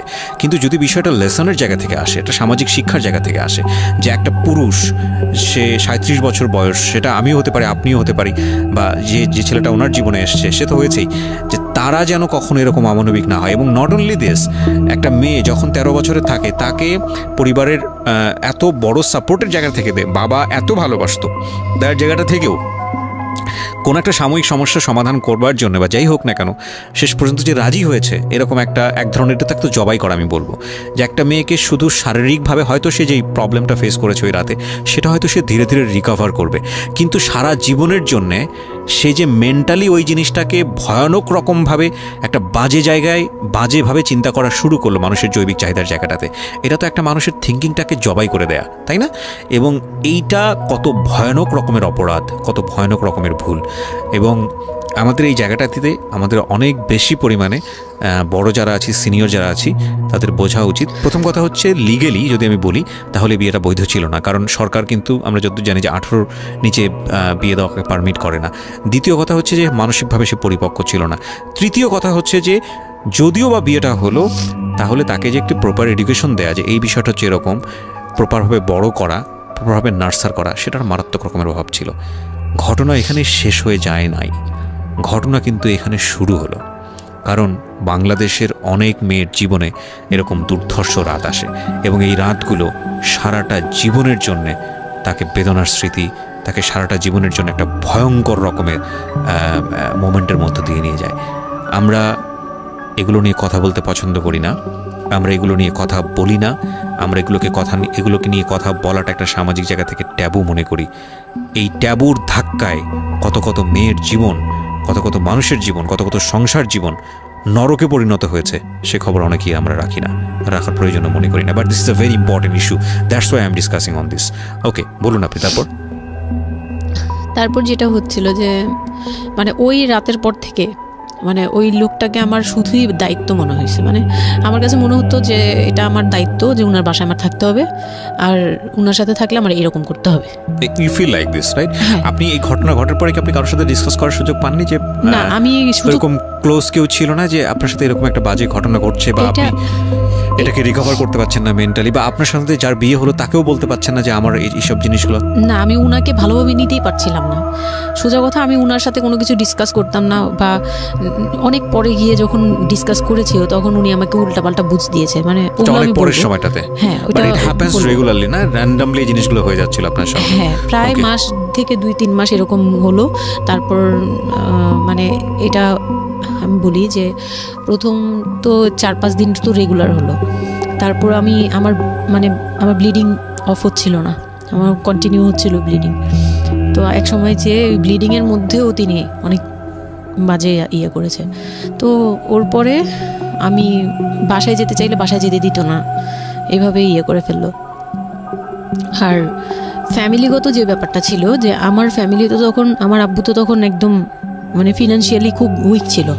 তো বিয়ের পরে কিছু ফর্মালিটি থাকে, পুরান ঢাকার কিছু রুলস আছে যে বিয়ের পরে মেয়েদের প্রতি সপ্তাহে সপ্তাহে দেখতে যাওয়া, এটা সেটা পাঠানো, প্রতি সিজনে সিজনে এটা করা, এগুলো ব্যাপারে কেউ কনসার্ন ছিল না। মানে তখন মানে আমার ফ্যামিলির কেউ এরকম অ্যাক্টিভ ছিল না, মানে ছিল কিন্তু কেউ কেয়ার করে। তারপর হচ্ছে এরকম করে আমার সময়গুলো কাটতে লাগলো। তো সবচেয়ে বড় কথা হচ্ছে আমার যে হাজবেন্ড ছিল রিপন, উনি আমার বাবার দোকানে কাজ করতো একটা সময়। ওইটা হচ্ছে প্রায় আরো মানে আমার জন্মের সময় বা আমার জন্মেরও আগে। হ্যাঁ, তখন নতুন নতুন আর কি কাজ শেখার জন্য আমার আব্বুর দোকানে ঢুকছে এরকম। তো আমার আব্বু তাকে ক্যাশ বুঝিয়ে দিয়েছিলেন নাকি, তখন নাকি ক্যাশ দিত। তো আমি একটু যখন 2-3 বছরের, তখন উনি দোকান থেকে বের হয়ে নিজে ব্যবসা দিয়েছে, ওখান থেকে তিনি ইমপ্রুভ করছে। তো ওখান থেকে শুরু। আর আমাকে যখন বিয়ে দিছে, মানে আমার যখন বিয়ে হয়েছে, তো ওই রিপন যিনি, ওনার উদ্দেশ্য ছিল যে আমি আমার নানু বাড়ির অংশ পাবো, মানে সম্পদ। আমার নানু বাড়ি খুব বিশাল, মানে বললামই তো যে খুব বিরাট একটা অংশ। আর ওনাদের যে অংশটা ছিল সেটা অনেক আগেই নেওয়া হয়ে গেছে।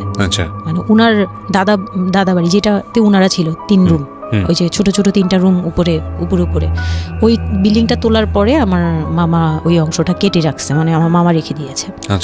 আর আমাদের যে অংশটা ছিল তার লোকটা ছিল যে ওই বাড়িতে আমি একটা রুম হলেও পাবো। হ্যাঁ, তো আমার আম্মু তো আর ওটা নেয়নি। তো আমার হাজব্যান্ডের ইয়েটা ছিল, টার্গেটটা ছিল যে ওই বাসায় একটা রুম হলেও পাবে। আর পুরান ঢাকায় একটা রুম মানেই অনেক কিছু, মানে ওখানে তো প্রায় 1 কোটি টাকা দাম কাঠা। তো একটা রুম মানে 1 কাঠা না হোক, আধা কাঠা হোক, 50 লাখ টাকা হোক, আমার আসবে, এরকম একটা টার্গেট ছিল তার। তো আর বিয়ের সময় তো অনেক কিছু নিয়ে, মানে গহনা টহনা নিয়ে, ফার্নিচার নিয়ে নানান কথা তো শুনতে হয়েছে, ওগুলাও ফেস করছি। মানে খুব পেইনফুল ছিল ওগুলা, কারণ আমি তখন এত কিছু বুঝি না। আমি তখন মাত্র মানে জামা কাপড় বানাই, ঘুরি ফিরি, খাই দেই, ব্যাস ওই পর্যন্তই। আমি কারো জিনিস নিয়েও মাথা ঘামাই না। ওখানে আমার উপরে প্রেশার আসছে যে আমার ফার্নিচার এমন কেন, আমার গহনা এমন কেন, তুমি বাসায় বলো না কেন, তোমার খাট এখনো আসতেছে না কেন। আমার বিয়ের পর খুব বৃষ্টি ছিল তখন, মানে আমার ফার্নিচার, আমার চাচা ছিল ফার্নিচারের, ওনার বিজনেস। তো আমার চাচার ফ্যাক্টরি থেকেই সবগুলো ফার্নিচার আসবে।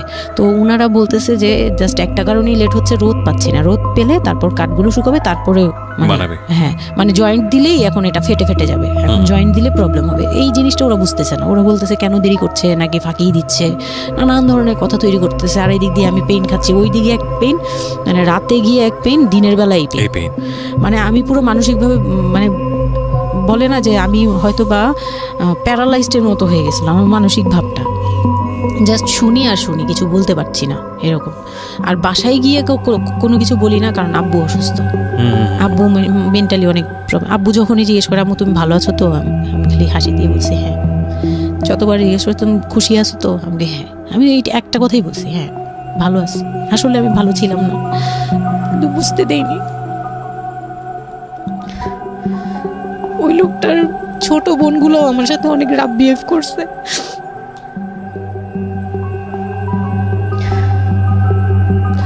তো অনেক রুডলি আচরণ করেছে।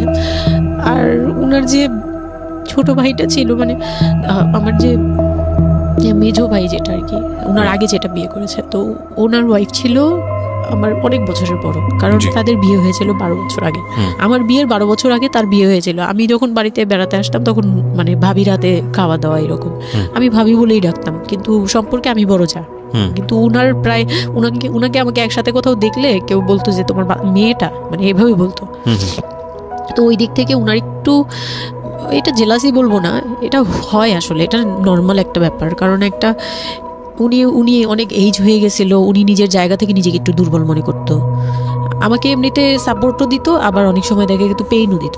অনেক পেইন দিত, কিন্তু আমি ওই সময়টাতেই কেন জানি আমি ছোট থেকে এই জিনিসগুলো বুঝতে চেষ্টা করি যে কেউ আমাকে কেন জেলাসি করছে, কারণ তার মধ্যে কোনো দুর্বলতা আছে, আমার ওইটার জন্য মায়া হয়। আচ্ছা আমার কখনো এইটা মনে হয় না যে সে কেন জেলাসি করবে, আমি তার সাথে এখন কোচাকুচি করবো, মানে এই টাইপের মেন্টালিটি আসে না আমার। কেন Okay. জানি মনে হয় এই জায়গাটা যদি শুধরানো যেত, তাকে যদি একটু বোঝানো যেত আমি তাকে খুব ভালোবাসি বা আমি তাকে কিছু হেল্প করতে চাই, এরকম মনে হতো। তো ওই দিক থেকে আমি কিচ্ছু বলতাম না, কিন্তু সে আমাকে খুব পেইন দিত, কথাবার্তা এটা সেটা। উনি অনেক সিনিয়র পার্সন ছিল, তো কোনো গেস্ট আসলে আমাকে কিভাবে ছোট করবে, কিভাবে আমাকে অপমান করা যায়, কিভাবে কি দিয়ে, এগুলো নিয়ে সবসময় ইয়ে করতো।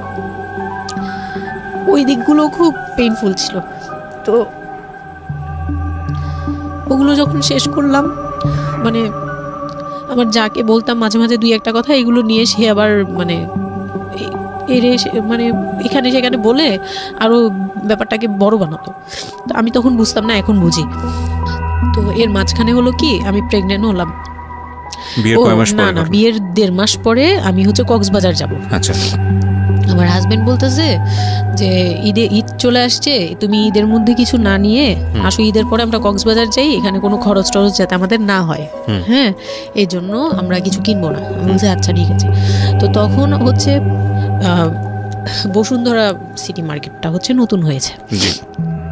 তো উনি বলতেছে আমরা বসুন্ধরা সিটিতে যাব শপিংয়ে, কিন্তু উনি যেটা বলতেছে যে আমার মানে বসুন্ধরা সিটিতে যাবে, কিন্তু আমাকে যে কিছু কিনে দিবে না এটা আমি জানতাম না। তো ওনার সাথে আমি গেলাম, প্রায় 20 থেকে 25 হাজার টাকার শপিং করলো।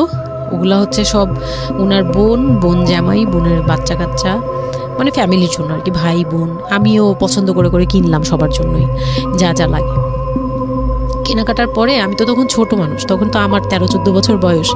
তো আমি কখনো এমন হয়নি যে আমি ঈদে জামা কাপড় নিইনি বা জামা কাপড় নতুন জামা কিনিনি, এরকম কখনোই হয়নি। তো ওইটা আমার বিয়ের ফার্স্ট ঈদ। তো আমার একটা শখ ছিল কি যে অন্তত একটা কটন ড্রেস হলেও আমি পাবো, এরকম একটা ইয়ে ছিল আমার ভিতরে যে না, আমাকে কি আর না দিবে নাকি, বলছে দিবে না, হয়তো বা ভালো কিছু দিবে না, হয়তো নর্মাল কিছু হলেও আমাকে দিবে, ঈদে তো আর পুরনো জামা পরে থাকবো না। তো আমার এরকম ধারণা ছিল। ও পুরো শপিংটা শেষ করলো সারাদিনে, আমি রোজা রেখে পুরো শপিংটা করলাম খুব চয়েস করে করে। লাস্ট মোমেন্টে যে সে আমাকে নিয়ে চলে আসতেছে, যখন সে আমাকে নিয়ে রওনা দিল, মানে আমার মনটা খারাপ হয়ে গেল। আমি কিচ্ছু বলিনি। প্রথম ঈদ এটা, তো আমি কিচ্ছু বলিনি। such a idiot, মানে nothing to say, মানে স্পিচলেস টোটালি। হ্যাঁ, পরে উনি কিচ্ছু কিনে দিল না আমাকে, তখন আমি না, মনটা খারাপ হলো আমার, কারণ স্বাভাবিক এটা। আমার এখনকার বয়স হলে হয়তো হাইড করতে পারতাম, আমি এখনও পারি না। সত্যি কথা বলতে আমি কখনোই নিজেকে হাইড করতে পারিনি, এখন তো, তখন তো আরও পারতাম না। তো উনি আমাকে করলো কি যে আসার সময় বলতেছে যে একবারে নিচে, তখন বলতেছে তোমার কি মন খারাপ? আমি বলছি যে না, আমি তো কিছু নেই নাই, ঈদের দিন কি পরবো? তো বলতেছে তোমার তো অনেক ড্রেস নিয়ে আসছো, ওগুলা থেকেই পরো, ওগুলাই তো এখনো পুরোনো হয়নি, এখন দরকার কি আছে কেনার?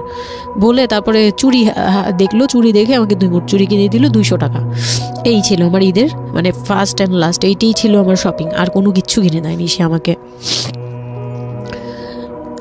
তো বাসায় আসলাম, বাসায় আসার পরে তার ভাই বোনরা বলতেছে যে সবার জন্য কিনছেন, ওর জন্য কিছু নেন নাই। সে আমাকে মানে তার ফ্যামিলি থেকে আমাকে সেভ করবে কি, সে আমাকে বরঞ্চ বলতেছে যে ওরে কি কিনে দিব, ওর বাসা থেকে আমারে কি দিছে যে আমি ওকে কিনে দিব। তখন আমি বুঝলাম যে ও আচ্ছা, সে কিনে দেয়নি। হ্যাঁ, তো আমি আর বাসায় কিন্তু কিছু বলিনি বা বাসায় যাইও নাই। এর মধ্যে বাসা থেকে আসলে সামর্থ্য কি ছিল আপনার ফ্যামিলিকে, মানে কিনে দেওয়া হয়েছিল কি ঈদের প্রথম দিন জামাইকে কিছু কিনে দেওয়া বা এরকম কোনো কিছু? হ্যাঁ, এটা করেছিল চান রাতে, একবারে লাস্টের দিকে। শপিংটা হয়েছে তার আগে।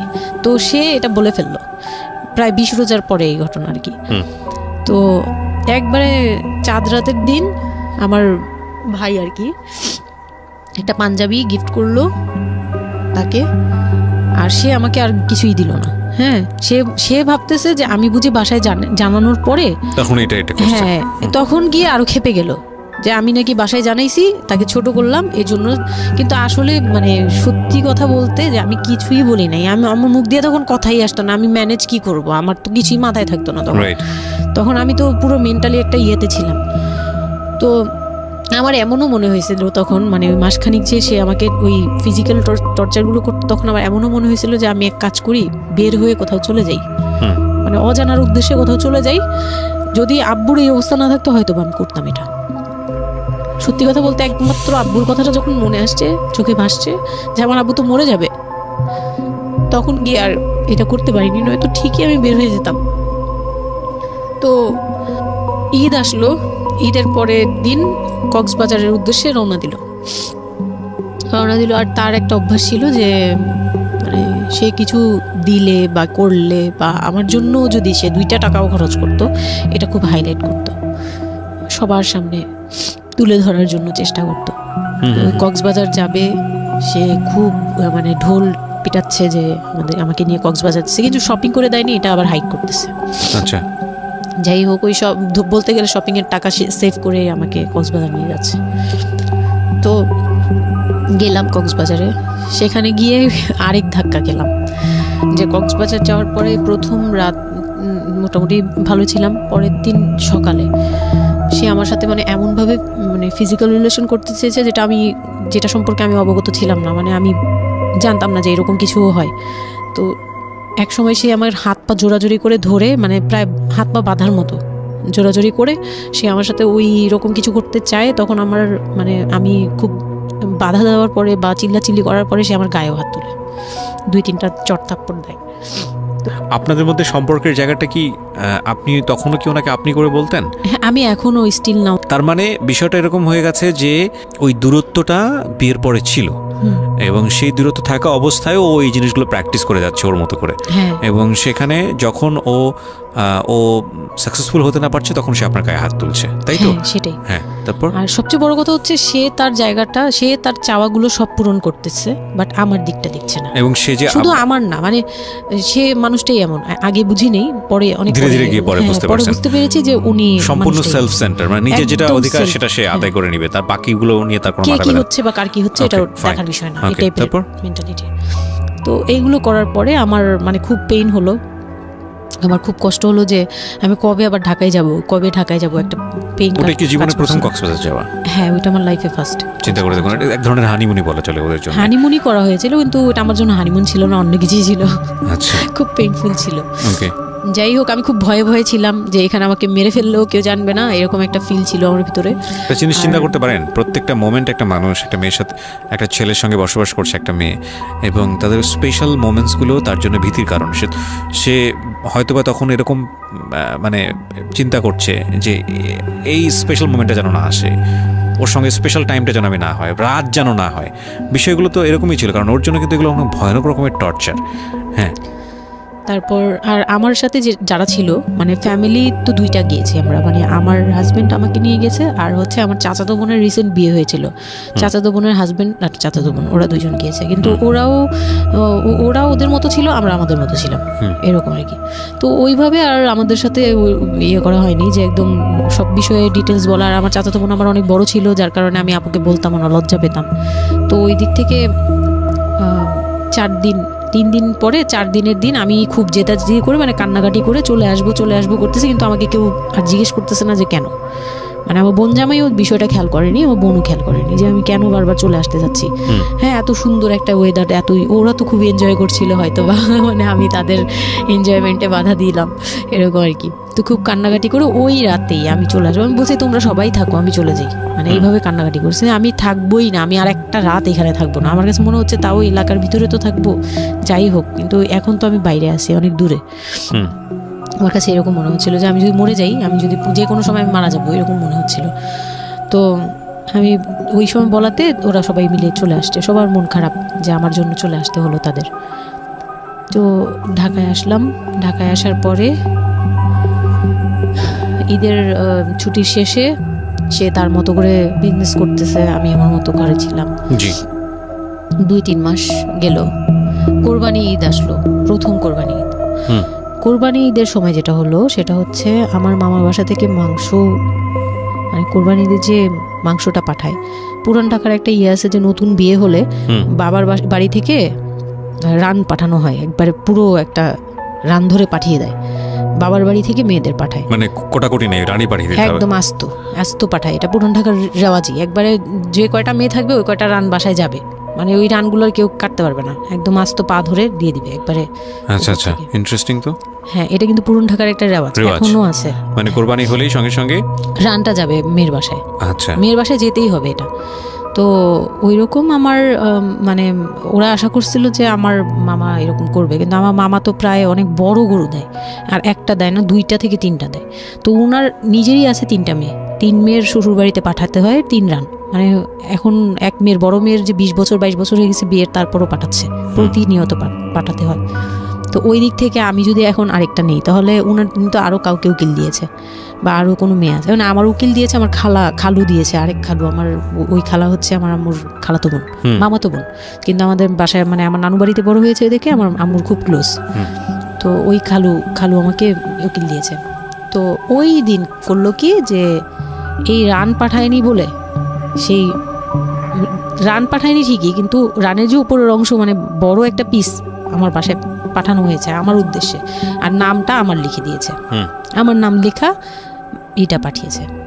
তো ওই মাংসটা রেখে যখন চলে গেছে না আমার ভাই, তার ছোট বোন, আমি তখন মানে দেখলাম যে মানুষ কতটা হিংস্র হলে পরে এরকম ফেস হয়। আমি তো চুপ করে বসে আছি, আমি কিছুই মাথায় নেই যে এটা নিয়ে যে কী হবে, আমি বুঝিই নেই বিষয়টা। সে মাংসটা ধরে রাস্তায় ফেলে দিছে ঈদের দিন রাস্তায় ফেলে, এই মাংসে কেন ওর নাম লেখা থাকবে, তাহলে এই যে আমরা কি, আমরাও তো ভাগ্নি, মানে আমরাও ভাগ্নি, আমাদের বাড়িতে আমার মাংস আসছে, ওর নাম দিয়ে আসছে, তাহলে রান আসলো না কেন? দোষ হয়ে গেছে, এটা খুব বড় অন্যায় হয়ে গেছে। ভয়ানক। আমি ভয়ানক বলছি কারণে যে আমাদের সমাজে কিছু কালচার আছে যেগুলো আসলে মেয়ের বাড়ি থেকে পূরণ করা হয়, ধরে নেওয়া হয়, বা ছেলের বাড়ি থেকেও। সেটা পাঠ্য বইয়ে তো থাকে না এগুলা, মানে কালচারে আছে, এগুলো শুনতে ভালো লাগে, কিন্তু প্র্যাকটিসের জায়গা থেকে যদি এটা অত্যাবশ্যকীয় নিয়ম হয়ে যায় কখনো কখনো, যেটা কতটা ভয়ানক পেইনফুল হয়। কান্ট ইউ এভার ইমাজিন যে বাবার সামর্থ্য নাই, তারপরে তাকে চিন্তা করতে হচ্ছে যে আমার মেয়ের বাড়িতে একটা রান পাঠাতে হবে, আমার কোরবানি দেওয়ার সামর্থ্য নাই, এই রান পাঠানোর জন্য আমাকে কোরবানি দিতে হচ্ছে। মানে আমাদের এই ব্যাড প্র্যাকটিসগুলা কতটা ভয়ানক হয়ে গেছে আমাদের সমাজে, এবং ইনফ্যাক্ট এগুলো নিয়ে কেউ কখনো কথা বলে না। এগুলো নিয়ে কথা বলা উচিত। একটা মানুষ, একটা সোসাইটি চেঞ্জ হবে কিভাবে, একটা মানে পুরো কমিউনিটি চেঞ্জ হবে কিভাবে, একটা রাষ্ট্র চেঞ্জ হবে কিভাবে, এই ছোট আমরা তো সব জায়গাতেই পয়জনাস। এই ছোট ছোট বিষয়গুলো যদি চেঞ্জ না হয়, আমরা যে এত ডিগ্রি নিচ্ছি, প্রতি বছর পিএইচডি, বুড়ি পিএইচডি বের হচ্ছে, ডক্টরেট, হ্যাঁ, আমাদের বিশ্ববিদ্যালয়ে ভরে যাচ্ছে, আমাদের ছেলেমেয়েরা গোল্ডেন A+, আমাদের পাশের হার বাড়ছে, কিন্তু এই সব যে মানে খোরা কালচার, ল্যাংড়া টাইপের কালচার, এগুলোর যে পরিবর্তন হচ্ছে না, বা এগুলো নিয়ে যে কেউ কখনো কোনো কথা বলে না, এগুলো নিয়ে না পত্রপত্রিকায় কথা হয়, না কোনো মিডিয়াতে কথা হয়, অথচ এগুলো আমাদের জীবনটাকে পঙ্গু করে দিচ্ছে, এবং এগুলো নিয়ে কেউ কখনো কথা বলে না। আমরা যৌতুক নিয়ে কথা বলি, এবং যৌতুক একটা ঘাতক ব্যাধি, আমরা যৌতুক মোকাবেলা করতে পেরেছি, কিন্তু এই কালচারের মধ্যে যে যৌতুক ঢুকে বসে আছে, সেটা নিয়ে আমরা কেউ কখনো কথা বলি না, এবং এগুলো নিয়ে কথা বলা উচিত। কথা নইলে আমরা আসলে কিওর হব কিভাবে? আমরা যে বলি যে আমাদেরকে শুদ্ধ হতে হবে, আমরা মানুষ হিসেবে ভালো হতে হবে, বাট হাউ? আমাদের তো রন্ধ্রে প্রবলেম। সো প্রবলেমটাকে প্রবলেম বলা উচিত, অ্যাটলিস্ট কাউকে না কাউকে তো স্পিক আউট করতে হবে, এবং স্পিক আউট করলে তাহলে এই প্রবলেমগুলো সামনে আসবে, এবং সামনে আসলে এগুলো নিয়ে কিওর নিয়েও মানুষ কথাবার্তা বলবে। আমি তো জীবনে কোনোদিন শুনিও নাই, আমি জানি না পুরান ঢাকার এই কালচার যে মেয়ের বাড়িতে রান পাঠাতে হয়, এটা এখনো আছে, এবং এটা নিয়ে মোটামুটি মারামারি বাঁধার মতো অবস্থা। হ্যাঁ, এটা নিয়ে মানে এটা কোনোভাবেই মিস করা যাবে না, এরকম অবস্থা। তো আমার বাসায় কিন্তু রান আসছে, আমার বাসায় পরে রান আসছে। ওকে, ওইটা ছিল ঈদের দিন। হ্যাঁ, ঈদের দিন তারা আমাকে খুব ব্যাডলি কথা শুনিয়েছে। আমাকে সামনে বসিয়ে রেখে, মানে 4-5 ভাই বোন একসাথে বসে যেরকম মিটিং, মনে হয় আমি অনেক বড় একটা পাপ করে ফেলছি তার ভাইয়ের কাছে বিয়ে হয়ে। আমার পাপ হয়েছে যে আমি নাকি তার ভাইকে কিভাবে ভুলিয়ে ভালিয়ে, আমি তখন ভুলাবো কি, আমার তো ভালানোর প্রশ্নই আসে না। আমি তখন মনে মানে হাসিও পাচ্ছে, আমি অবাক হচ্ছি যে এগুলো কি বলতেছে, আমি নাকি তাদের ভাইকে হাত করেছি, এই টাইপের কি কথা বলতে, মানে আমি এখন বলতে পারবো না বুঝিয়ে। তো এগুলো বলছে, তো আমার কাছে খুব মনে হচ্ছে যে আমি খুব কান্না করছিলাম। তো কান্না করার পরে আমার যে হাজবেন্ড ছিল, সে কেমন একটা লোক যে সে এটাও বললো না যে মাংসটা তুলে নিয়ে আসি, এটা তো একটা মানে বলতে গেলে কোরবানি দেওয়া হয়। বাই দ্য ওয়ে, আপনার শ্বশুর বেঁচে ছিল না? না, আমার শ্বশুর শাশুড়ি দুজনই মারা গিয়েছে। তো তার মানে ওই পরিবারের মূল হর্তাকর্তা হচ্ছে আপনার হাজবেন্ডই? হ্যাঁ। আচ্ছা। তো তখন সে ওই মাংসটা নিয়ে আসলো না, ভাই বোন ফেলে দিছে, সেও তাদের সাথে তাল মিলাচ্ছে, কিন্তু আবার আমাকে সরাসরি কিছু বলছে না। কুকুর কামড় দেওয়ার কথা, কারণ পুরান ঢাকায় তো কুকুরের অভাব নাই রাস্তাঘাটে, আমি যেটা দেখি। না, ওইগুলির ভিতরে নাই, ছিল না, ওইগুলিতে ছিল না, থাকলে হয়তো। আর এগুলো করলেও তো আপনাদের যে কালচারটা, সেটা হচ্ছে পুরান ঢাকায় একটা জিনিস খুব ভালো লাগে, একটা ফ্যামিলির খবর একটা ফ্যামিলি জানে, যে এই ফ্যামিলি পরিবারে কি হচ্ছে, এই পরিবারে কি হচ্ছে। আশপাশে তো খুব মানে ওরা তো খুব লাগানো বাড়ি ঘর, তো সবাই শুনে, এক দেয়াল দুই বাড়ি। তার মানে এগুলো নিয়ে কত কানাঘুষা তো হচ্ছিল নিশ্চয়ই। পুরো এলাকা, আমি যে কি পরিমাণ মানে লজ্জা, মানে অনুতাপ, আমাকে মানে এমন বানিয়ে ফেলছে যে আমি ওই বাড়িতে শুধু ক্লাস 9-এ পড়ো একটা মেয়ে, যেখানে তার মানে রঙিন স্বপ্ন নিয়ে ডানা মেলে বাঁচার কথা, এবং ঢাকাতে বড় হয় একটা মেয়ে। ক্যান ইউ এভার ইমাজিন সেই মেয়েটার ঈদের সময় আমরা সাধারণত দেখি যে সকালে একটা ড্রেস পরবে, দুপুরে একটা পরবে, রাতে একটা পরবে, বান্ধবীদের সঙ্গে ঘুরে বেড়াবে, এবং মানে পাংখা যেটাকে বলে ওইরকম একটা এইজ। সেই সময়টাতে তার মাংস নিয়ে টানাটানি শুরু হয়েছে, এবং তার বাড়িতে মাংস আসলো কিনা সেটা নিয়ে টানাটানি শুরু হয়েছে, এবং সে মহল্লায় বেরোতে পারছে না নিজের মুখ, এবং এভরি নাইট তার উপরে ফিজিক্যাল টর্চার। এবং ক্যান ইউ এভার ইমাজিন যে আমাদের সমাজের মেয়েরা, নারীরা কতটা সহ্য করে? কেউ কেউ সুবিধাভোগী অফকোর্স, কিন্তু ম্যাক্সিমাম ফেসটাই হয়তো বা এরকম। এবং এই জন্য নারী নির্যাতন বলে যে শব্দটা না, আসলে এটার যে ব্যাপ্তি, মানে এটার যে কতটা ভায়োলেটিভ হতে পারে, এটার ভেতরে না ঢুকলে আসলে বোঝা যায় না। তারপর কি হলো? তারপর ওই দিন গেল, ওই দিন ওই মাংসটা আমার ওই যে মেঝো দেবর, যে উনি আবার একটু অন্যরকম ছিল, উনি পড়ালেখা করেনি, উনি খুব রাফলি কথা বলতো, উনি জুতার ব্যবসা করতো। তো এমনিতে মেন্টালিটির দিক থেকে বলতে গেলে অনেকে থাকে না যে পড়ালেখা না করেও শিক্ষিত, অনেকে এরকম থাকে, কিন্তু মানে সে পুরোপুরি মানে শুদ্ধ ভাষায় কথা বলতে পারে না, যে একটা লোক খুব ঢাকাইয়া ভাষায় পুরোপুরি গালাগালি, বলতে গেলে প্রত্যেকটা কথার আগে পিছনে একটা করে গালি থাকে এরকম। কিন্তু তারপরেও না, তার মেন্টালিটি আমার ভালো লাগতো। ইভেন নাও আমি এখনো চিন্তা করি যে আমার ওই ভাইয়া অনেক ভালো, হ্যাঁ, ওই দিক থেকে। তো উনি আসছে, উনি এসে এরকম দেখে বাসায় মাংসটা নিয়ে এসে রেখে তারপর খুব গালাগালি করে খুব বাজেভাবে ভাই বোনদের বলল যে তোরা আসলে মানুষই না, তোরা মানুষ হইলে এই ধরনের এই সিচুয়েশনটা ক্রিয়েট করতি না। মানে উনি উনার মতো করে বলছে গালাগালি করে, যে এইরকম মানুষ করে, তোরা কি ছোট লোক, জীবনে কি কখনো এগুলি দেখোস নাই, বা এগুলো কি কখনো খাস নাই, বা এখনো কি পাস না, এরকম করার কি আছে, ওর বাসা থেকে আসলে খাবি, এরকম মানে এইভাবে খুব বাজে বাজে 2-4টা কথা বলছে। তারপর তারা গিয়ে ঠান্ডা হয়েছে, আর আমার বলতেছে তুমি এখানে বসে বসে ওদের দৃশ্য দেখতেছো কেন, তুমি উপরে যাও। তখন তার বউর আবার একটু জেলাস হলো যে আমার প্রতি তার কেন আদর, মানে ওই দিক থেকে আবার মানে ওইটা ওইভাবে দেখলো না যে ভাই হিসেবে বোনকে সেভ করলো, এরকম না। আমি কিন্তু এইভাবে নিয়েছি যে মনে হচ্ছিল যে আমার বড় ভাই, এটা ওদের ভাই না, আমারই বড় ভাই, আমাকে সেভ করলো। আমার কাছে এত ভালো লাগছে, আমি কিছু হলেই বলতাম ভাইয়ারে, যে বলতাম ভাইয়া দেখেন না আমার সাথে এটা বলতেছে, সাথে সাথে নেমে এই কে ওরে গালাগালি করছে, উনি তো গালাগালি শুরু করে দিত, আর উনারে সবাই ভয় পেত। মানে আমার হাজবেন্ড ভাই বোনের সাথে তাল মিলাতো, আর উনি ছিল একটু ডিফারেন্ট। তো কিছু হলেই উনি বাসায় আসার অপেক্ষায় থাকতো না, উনি আসলে উনারে বলবো। একদম সিঁড়ি দিয়ে ওঠার সময় নামার সময় ভাইয়া আজকে আমার না এটা বলছে, এই সাথে সাথে ভালো হলি, মানে উনি মোটামুটি আমাকে সেফ রাখতো। আর ছোট যে দেবরটা ছিল, ও হচ্ছে একদম কোনো কথাই বলে না, চুপচাপ, ইয়েস নো কিছুই বলে না, চুপচাপ। সে আবার ছিল স্কুল টিচার, ওই পুরো ফ্যামিলিতে ওই এডুকেটেড ছিল, মাস্টার্স কমপ্লিট করা আর কি। ও একটা খুব ভালো সাইড বেছে নিয়েছে যে কথা বলে এখানে লাভ হবে না। না, হ্যাঁ, সে একদম চুপ, নিরপেক্ষ। কারণ তাদের সাথে বলতে গেলে ভাই বোনের সাথে দ্বন্দ্ব হবে, আমার সাপোর্টে যেতে গেলে একটা বাজে কিছু ক্রিয়েট হবে, আবার আমাকে বকা দিতে গেলে এটা অন্যায় হবে, সে ওটা বুঝতো। মানে আমি যা সবকিছু মিলে যেটা দেখলাম যে এটার জন্যই সে চুপচাপ থাকতো। তো মানে উকিল মা যে ছিলেন আমার খালা, উনি কোরবানি দিয়ে পরের দিন রান পাঠাইছে।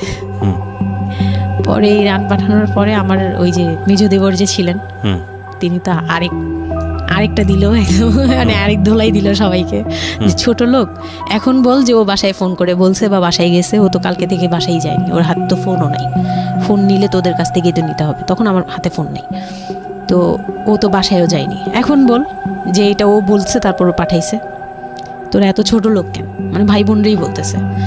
তো ওরা তো আর কিছু, হ্যাঁ এটা পাঠানো তো এটা উচিতই, এটা ওদের উচিত, এই সেই, এটা মানে সে তারা তারপরও ছোট হচ্ছে না, তারা মনে করতেছে এটাই করা উচিত ছিল, এটা না করলে আরেকটা কথা শোনাইতাম, এরকম বলতেছে উল্টা। তো এগুলো করার পরে আমিও আর এগুলা মাথা থেকে ফেলে দিলাম, ভাইয়াও বলে টলে চলে গেল। আর আমার হাজব্যান্ড যে ছিল সেও খুব খুশি, সে মানে আমার বাসা থেকে পাঠাইছে এই সেই। তো বিয়ের 4 মাস পরে মেন পার্ট যেটা যে আমি কনসেপ্ট করি, তখন আমি বুঝতে পারি না কনসেপ্ট এই 13-14 বছর বয়সে। হ্যাঁ, তখন আমি স্কুল যাতায়াত করতাম, রেগুলার না। আচ্ছা, মাঝে মাঝে রেগুলার মানে মাঝে মাঝে বলতে আমি চাচ্ছিলাম কি পড়াটা রানিং থাকুক, এক্সামগুলো দিব আর বাসায় থাকবো। আর বাসা থেকে যখন স্কুল ড্রেস পরে বেরোতাম আমাকে সবাই মিলে কি যে বলতো, মানে বলার মতো না, এগুলো অকথ্য ভাষা বলতে গেলে, যে মানে নোংরা কথা বলতো। তো যাই হোক, ওগুলো আমি কানেও নিতাম না, আমি বলতাম না আমি স্কুলে যাব। আর যেহেতু বিয়ের সময় বলছে যে ওরে পড়াশোনা করতে দিব, আমার হাজব্যান্ড এগুলো বলছে, ও না ও স্কুলে যাবে আসবে সবই করবে। পরে গিয়ে বলে কি তুমি বাড়ির বড় বউ, তুমি যদি স্কুল ড্রেস পরে স্কুলে যাও কেমন দেখা যায়? আমি তো বোরকা পরতাম। তো বলে না, স্কুলে গিয়ে তো তোমার বোরকাটা খুলতে হয়, অ্যাসেম্বলিতে দাঁড়াও, ওই যে পিটি করো তোমরা, এগুলো তো আশপাশ থেকে দেখা যায়, এলাকার ভিতরে স্কুল। আমার অসম্মান, এটা তার অসম্মান। উনি পড়াশোনা করেছেন আপনার হাজবেন্ড? না, উনি ক্লাস 5 পর্যন্ত পড়ে আর পড়াশোনা করেন। রাইট, ওনার জন্য অসম্মানই হবে এটা। আমি ক্লাস 5 পড়ুয়া যারা আছেন বাংলাদেশ, তাদের সবার প্রতি রেসপেক্ট রেখে বলছি, ক্লাস 5 না, এনার ডিগ্রি পাস করা এরকম অনার্স মাস্টার্স পড়ুয়া এরকম অনেক ছেলেমেয়ে আছেন যারা এই ধরনের মানে আজগুবি ল্যাংরা টাইপ যুক্তি দিয়ে জীবনটাকে চালান। তাদের জন্য এটা আসলে অযুক্তি, কি হবে, কিছু করার নেই। হ্যাঁ, তো আমি তখন চিন্তা করছি যে আমি স্কুলে যাব, তো মাঝে মাঝে করতাম কি একটু করেই মানে ম্যানেজ করে যাওয়ার চেষ্টা করতাম। বিষয়টা যদি এরকম হতে ধরেন, আমি জানি না, প্রথমত যেটা ঠিকই হয়নি, মানে কোনো কিছুই ঠিক হয়নি, শুনছি আর মেজাজ খারাপ হচ্ছে আসলে, মানে কোনো কিছুই ঠিক হয়নি। তারপরেও যদি খারাপের মধ্যে ভালোটা চিন্তা করি, যে ঠিক আছে এত কিছু, একটা মানুষের এত খারাপ, একটা দিক তো ভালো থাকতে পারে না। ওর ওয়াইফকে সে সাথে করে নিয়েছে, ঠিক আছে তোমার স্কুলে চলো আমি তোমাকে পৌঁছে দিয়ে আসি, স্কুলে পৌঁছে দিয়ে আসলো, স্কুল থেকে নিয়ে আসলো। কিছু জিনিস হয়তো ওনার আত্মসম্মানে লাগবে, যেহেতু উনি বেশি দূর পর্যন্ত লেখাপড়া করেনি, উনি অনেক কালচারের সাথে অভ্যস্ত না। এতটুকু হলেও তো ও নিজের মনটাকে বুঝতে দিতে পারতো যে না, আমার হাজবেন্ড আমাকে কেয়ার করে। মানে স্টুপিডিটির আর কি, মানে লিমিটলেস স্টুপিডিটি যাকে বলে। তুমি অ্যাসেম্বলিতে দাঁড়াবে, সেখানে তোমার লেখাপড়া বন্ধ, বদমাইশ।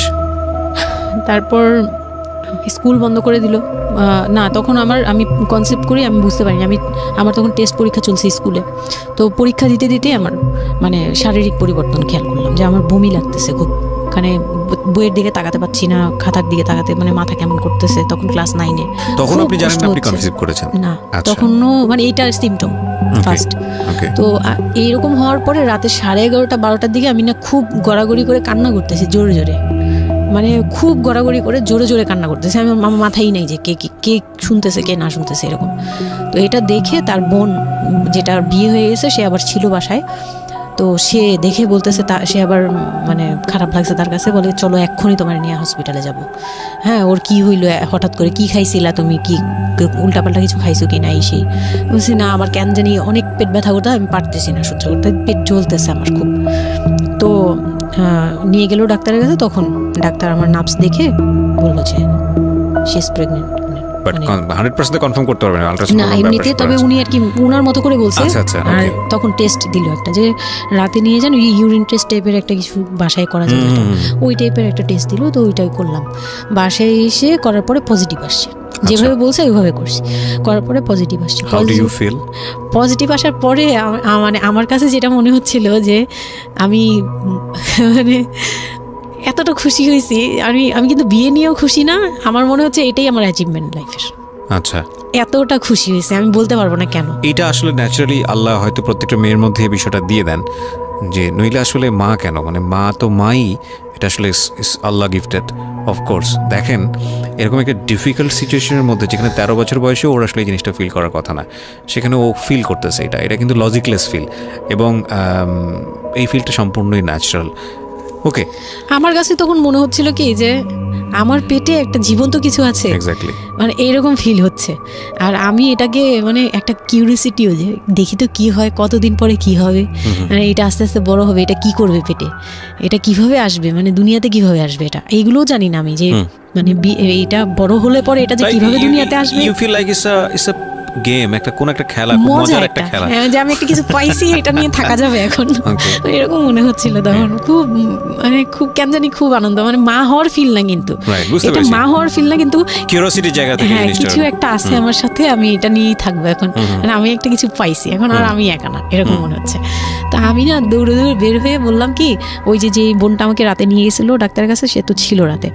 তো আমি বের হয়ে বলতেছি কি, আপা আমার না এইরকম 2টা আসছে, মানে এই পজিটিভ স্টেপগুলো আসে যেগুলো বলছি। পরে সে না সাথে সাথে বলে কি, এখন তো আমাদের কদর কমে যাবে আরো। প্রথম ছিল এটা, প্রথম ডায়লগ ছিল এটা। মানে মনটা খারাপ করে সে বড় নিঃশ্বাস ফেলে বললো, হ্যাঁ এখন তো আমাদের কদর কমে যাবে, আর তো এখন তো আর কম কম আসা লাগবে। তার সাথে ছোট বোনটা বলতেছে, তুমি না সময় কমায় বুঝে কথা বলো না, এইগুলো তো বুঝতে হবে। মানে তাদের মতো করে তারা বলতেছে যে পুরান ঢাকার মানুষ যেভাবে বলে ওইভাবে বলতেছে যে এইগুলো তো বুঝতে হবে যে এগুলো প্ল্যান করা। মানে আমি ইচ্ছা করে কনসেপ্ট করছি এরকম কিছু বুঝাইছে, কিন্তু আমি তখনও না এই জিনিসটা মানে ঘোলা আমি বুঝি নাই যে ওরা কি বলতেছে দুইজনে। তা আমি বলি যা মজা তাই বলুক, আমি আমার মতো থাকি। তা আমি দৌড় দিয়ে গিয়ে আমার হাজবেন্ডকে না বললাম, এই উঠেন না। আমি তখন পর্যন্ত কিন্তু তাকে খুশি হয়ে কিছু বলিনি, ফার্স্ট তাকে খুশি মনে কিছু বলতেছি। বিয়ের 4 মাসে আমি তাকে কখনো ডাকও দিইনি, তাকে কিছু বলিও নাই, বা আমি ওনাকে কোনো রিকোয়েস্টও করি নাই, কোনো আহ্লাদও করিনি। ফার্স্ট মানে মনে হলো যে আহ্লাদ করে বলি যে জানেন আমি এরকম আসছে আমার। তো আমি কাকে বলবো, কাকে ওদের করে খুশি করতে পারিনি, যাই রে দেখি খুশি করতে পারি কিনা। যে তাকে ধাক্কা দিছি, সে ঘুম থেকে বিরক্ত হয়ে উঠলো, এই ধাক্কা কি করো কেন, কি হয়েছে? আমি তো মনটা ভেঙে গেলাম কি, যে আমি তো এরকম আমার পজিটিভ আসছে, দেখালাম যে এই যে এটা হলে না পজিটিভ হয়, রাতে পেট ব্যথা বলছিলাম না, তো ওইটার ইয়েতে এটা আসছে। তারপরে না চুপ হয়ে তাকায় আছে, বলে কি এইগুলা কি মানে বুঝলাম না। বলে কি এইটা তো ঠিক না। কি ঠিক না? তারপর বলতেছে যে এই এখন তো এগুলোর দরকার নেই, আমাদের এখন তো এগুলোর কোনো দরকার নেই।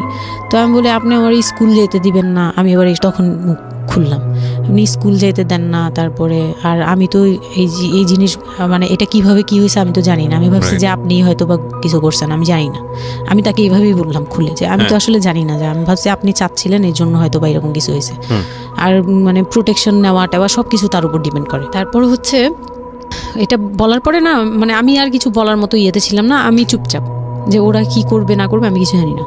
তো আমার হাজবেন্ড যেটা করলো, যে সে চাচ্ছিল না যে আমি মানে সে চাচ্ছিল না বেবিটা, কোন কথা হচ্ছে সে চাচ্ছে বেবিটা চাচ্ছে না মানে, কিন্তু কিছু বলতেও পারছে না। আমি এবার বাসায়ও বলছি, বাসায় সবাইও খুব চিন্তিত আমার এইটুক বয়সে আমি কিভাবে কি করব।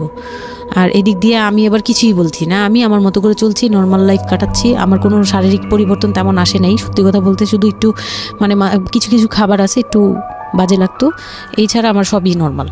আমি নর্মাল ওয়েতেই আমি ওই ওষুধ খাচ্ছি রেগুলার, আর হাঁটা চলা করতেছি, লাফালাফি সিঁড়ি বাওয়া কোনো কিছুতেই আমার ইয়ে নেই। যেটা আছে ডাক্তার থেকেও কোনো ধরনের কোনো কন্ডিশন দেয়নি? না, ডাক্তার দিয়েছে, ডাক্তার ওই যে 2-1টা ওষুধ দিয়েছে। প্রথম কথা হচ্ছে ডাক্তার থেকে যে বাক্যটা আসলে ছিল যে এই 13 বছরের মেয়ের সাথে এটা কিভাবে হলো? ও ডাক্তার, হ্যাঁ। তখন যখন ফার্স্টে ওই দেখলো, তো উনি বললো যে এটা তো আসলে নষ্ট করাটা ওর জন্য রিস্ক। এক্স্যাক্টলি, মানে সব দিক থেকে তো রিস্ক। ডাক্তার যেটা বললো, যে জাফর ইকবাল আমার বাসার পাশেই ছিল উনি, তো উনি আমাকে যেটা বললো যে এই মেয়ের মানে রাখাটাও যেমন রিস্ক, ফেলে দেওয়াটা। আর যেহেতু মানে আল্লাহকে তো সবাই বিশ্বাস করি, তো বলতেছে যে যেহেতু আল্লাহ চাচ্ছে, যেহেতু এসেই পড়ছে, এটাকে নিয়ে আমরা মাতাবুরি না করি, যেহেতু রাখাও রিস্ক ফেলে দেওয়াও রিস্ক, তো রাখুক না। এটা এইভাবে আল্লাহকে নিয়ে বলা যাবে না, এমন বলছে, ভুল বলেছে না। উনি বলছে আর কি থাক, ঠিক আছে, যদি ভাগ্যে থেকে থাকে তাহলে হবে। আর এই বয়সে হয়, কিন্তু এত অল্প বয়সে নেওয়াটা ঠিক না, উনিও এটা বলছে। তো ওইভাবে ইয়ে করার পরে তো আমি তো রাখছি ঠিকই, কিন্তু আমি তো মানে ওই সময়টা তো ভালোই গেছে। বাচ্চাটা হওয়ার পরে তো আমি বুঝতে পারছি যে আসলে জিনিসটা যে আমার পুরো কত বড় একটা ইয়ে ছিল। এখন আপনার হাজবেন্ড হ্যাপি না, সে চিন্তিত বিষয়টা নিয়ে। তারপরে কি হলো? তারপরে থেকে আমার মধ্যে একটা বিরাট গ্যাপ তৈরি হলো। সে আমার সাথে মানে টোটালি মিশে না। ওকে। ওই সময় থেকে যখন শুনলো, রাতে 3টা-4টা বাজেও আসে বাসায়, তার মধ্যে একদম পুরো চেঞ্জিং চলে আসলো হঠাৎ করেই। কি কারণে জানি না, মানে আমি নিজেও জানি না আমার কি ভুল ছিল বা কি, আমি নিজেও বুঝছিলাম না তখন। ওই সময় একদিন আসলো রাতে 3:30 না 3টার দিকে, হ্যাঁ 3টার পরে আর কি আসছে। আসার পরে আমি ওই দিন খুব খেপলাম। যে প্রত্যেক রাতে আমি একটা অসুস্থ মানুষ, আমি রাত জেগে আপনার জন্য ভাত নিয়ে বসে থাকি, আপনি প্রত্যেক রাতে এরকম লেট করে আসেন, আমাকে গেট খুলে দিতে হয়, আমি ঘুম থেকে উঠেও গেট খুললে আমার খুব কষ্ট হয়, সিঁড়িটা বেয়ে নেমে আমার গেটটা খুলতে হয়, আমার ভয়ও লাগে, আমি কখনো বাসায় একা থাকিনি। ওই প্রথম মানে আমাকে সে চুলে ধরে সে টেনে ও সিঁড়ি দিয়ে নামাইছে, মানে নামায় সে আমাকে বের করে দিবে এখনই, হ্যাঁ এত বড় হয়ে গেছে, সাহস হয়ে গেছে, এক্ষুনি বাসা থেকে বের হও। সে কিন্তু নেশাও করে নেই, কিচ্ছু না, সুস্থ একটা মানুষ, এরকম করতেছে। তো তার ভাই বোনগুলো এসে বলতেছে আপনি কি মানুষজন কি বলবে, তারা মানুষজনের চিন্তা করতেছে, কিন্তু আমার যে টর্চার হচ্ছে এটা বলতেছে না। এইটা আরেকটা বিষয়, এই যে এগুলো বিষয় আসলে না আমার মেজাজ খুব খারাপ হয়ে যায়। যাই হোক, আপনি যদি আনছেন, আমি খুব সেন্সিটিভ একটা বিষয় একটু কথা বলতে চাই। সেটা হচ্ছে এই যে আপনারা যত মানুষজন চিন্তা করেন নিজের ঘরের ভিতরে একটা মানুষ ঠিক নাই, এটা আমি আপনাদের কথা বলছি না, এটা বাংলাদেশের সামাজিক অবস্থার চিত্র। সেটা হচ্ছে আমরা নিজের ঘরের মধ্যে অনেক সময় দেখা যায় যে আপনারা যখন ঘরের মধ্যে একটা বিপদে পড়েন, আপনার চারপাশের লোকজনকে এসে আপনারা সেটা সলভ করে।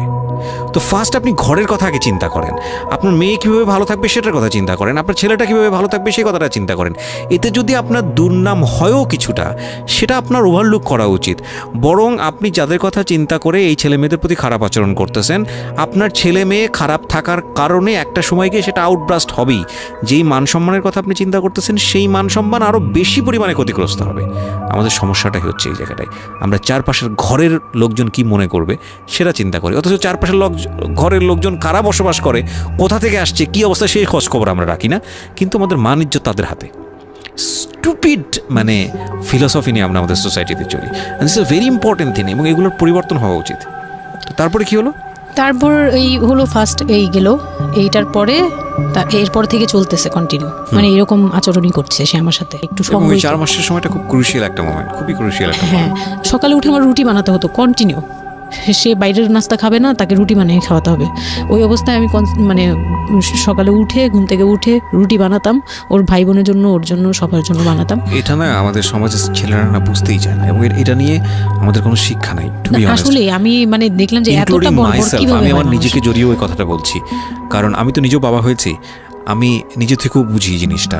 মানে এই যে পরিবর্তনটা সমাজ, মানে পরিবারে যখন নতুন একজন সদস্য আসে, সবচেয়ে বড় প্রেশারটা ফিল করে হচ্ছে মা, কারণ তার লাইফ রিস্ক হয়ে যায়।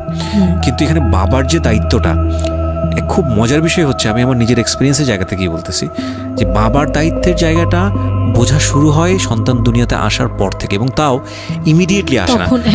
সন্তান একটু করে বড় হচ্ছে, অ্যাটাচমেন্টটা হচ্ছে, যখন নড়াচড়া সামনে দিয়ে নড়াচড়া করতেছে, একটু মিস হচ্ছে, দূরে থাকতেছে, তারপরে কি মানে সন্তান যখন প্রাপ্তবয়স্ক 1 বছর 2 বছর বয়স, ওই সময় বাবা ফিলটা আসে, তুলে দেয়, তখন তখন হচ্ছে বাবা ফিলটা পায়। তার আগ পর্যন্ত বাবা বুঝতেই পারে না, তো মনে হয় আসলে কি বাচ্চাটা আমার কোত্থেকে আসলো, এই সত্য ফিলটা এরকম থাকে। এটা খুব ন্যাচারাল একটা ফিল, কিন্তু এই ন্যাচারাল ফিলটার সুযোগ নিয়ে অনেক সময় আমরা একটা অবুঝের মতো আচরণ করে ফেলি, ভয়ানক বাজে আচরণ করে ফেলি। একটা ইয়ে থাকে, মাত্রা থাকে, যেমন আপনি কতটুকু মানে কতটুকু কেয়ারফুল ছিলেন, কতটুকু ইয়ে ছিলেন, এটার কিন্তু একটা লেভেল আছে, পার্সেন্টেজ আছে, এবং এটা নিয়ে শেখানো উচিত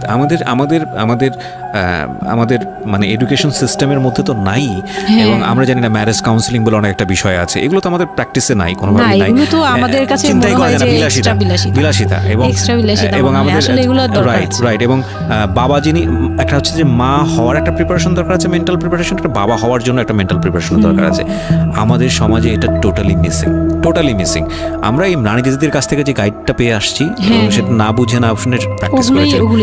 রাইট, আমি জানি না, আজকে আমি সত্যি এই কথাগুলো বলতেছি, হয়তো আমরা ওই রাতারাতি পরিবর্তনের জায়গায় যেতে পারবো না, বাট আমি শুধু একটা কথাই বলতে চাই, সেটা হচ্ছে বাবাদের দায়িত্বটা অনেক বেশি, বিশেষ করে বাচ্চা চলে আসার পর থেকে মেন্টাল সাপোর্টটা খুব জরুরি, খুবই জরুরি। হ্যাঁ, এবং কারণ এটা একটা মেয়ের লাইফ রিস্কের প্রশ্ন, এবং আপনি জানবেন না যে সে আসলে কতটা ভয়ানক রকমের লাইফ রিস্কের মধ্যে রেখে সে একটা সুন্দর স্বপ্ন দেখে। তো ওই মানুষের পাশে কিছুই না, আপনি শুধু কোম্পানি দেন, এবং এই কোম্পানিটা তারা খুব মিস করে এই সময়টাতে। হ্যাঁ, এটাই ও বলার চেষ্টা করছে। তারপর হচ্ছে যে আমার বেবি হলো হসপিটালে, যখন মেয়ে হলো, তো এই রুমটাতে ঢোকার পর্যন্ত আমি খুব ইয়েতে ছিলাম, মানে রুমটাতে যখন ঢুকি তখন আমি কান্না করছিলাম, খুব ভয় ছিল যে হ্যাঁ, ওকে, তখন মনে হচ্ছিল যে আমি মরেই যাই নাকি এরকম মনে হচ্ছিল। আর আমাকে তো মানে অপারেশন করবে, তারাও ডাক্তার বলতেছে এই মেয়ের অপারেশন কি করবো, আর এই মেয়ে নর্মালে কি বেবি দিবে। আমি বলতেছে এটা তো গ্রামগঞ্জ না, আপনারা কি করছেন। আমি তখন আরো শুকনা ছিলাম, তো আর এমনিতেও বয়সও কম ছিল, আবার শুকনাও ছিলাম, দেখতে আরো পিচ্ছি লাগতো। বলতো যে অনেক দুর্বল, তো ও তো মানে ঠিক মতো টেক কেয়ারও করেন নাই বাসায়। হ্যাঁ, বলতেছে একদম আমার এই হাতের মানে এইগুলো ব্রেনগুলো বুঝে যেত, এইগুলো বোঝা যেত, একদম হাড় গোড় বোঝা যেত। যখন অপারেশন করে, অপারেশনের 12 ঘন্টা পর আমার সেন্স আসে, প্রায় 12 ঘন্টা। তার মানে আপনার বেবি হয়েছে আপনি জানেনই না? জানি না। পরে আমি যখন ঘুম থেকে সিজারিয়ান বেবি। ওকে। পরের দিন শুধু রাতে একটু টের পাই যে আমি আমার পাশে কেউ মানে ব্রেস্ট ফিড করছে, এটা ফিল পাইছি। শুধু মুখের দিকে তাকাতে পারিনি, চোখ খুলতে পারিনি, কিন্তু কেউ একজন আমার পাশে শোয়া, মানে আমার হাতের উপরে একটা বাচ্চা শোয়া, এইরূপ ফিল পেয়েছি। আর এরপরে যে চোখ বন্ধ করেছি, একবারে সকালে প্রায় 11টা-12টার দিকে আমার ঘুম ভাঙছে। তখন তাকানোর পরে একটু পুরোপুরি ইয়েতে, তো আমাকে উঠিয়ে নিয়ে আমাকে ইয়েতে ক্যাবিনে দেওয়া হলো। ক্যাবিনে দেওয়ার পরে আমি বাচ্চাকে দেখি, বারবার চিন্তা করি যে এটা আমার মেয়ে, কোত্থেকে আসলো, কিভাবে আসলো, আমি নিজেকে দেখি। এটা তখন না আমার মাথায় এটাও ছিল না যে এটার বাবাকে, এটার ফুপুকে, এটার চাচাকে, হোয়াট এভার, আমার বাচ্চা এটা, মানে আমি এখনো স্টিল না, আমার বাচ্চা এখন ক্লাস 8-এ পড়ে, এখনো আমি তাকে বাচ্চা বলি।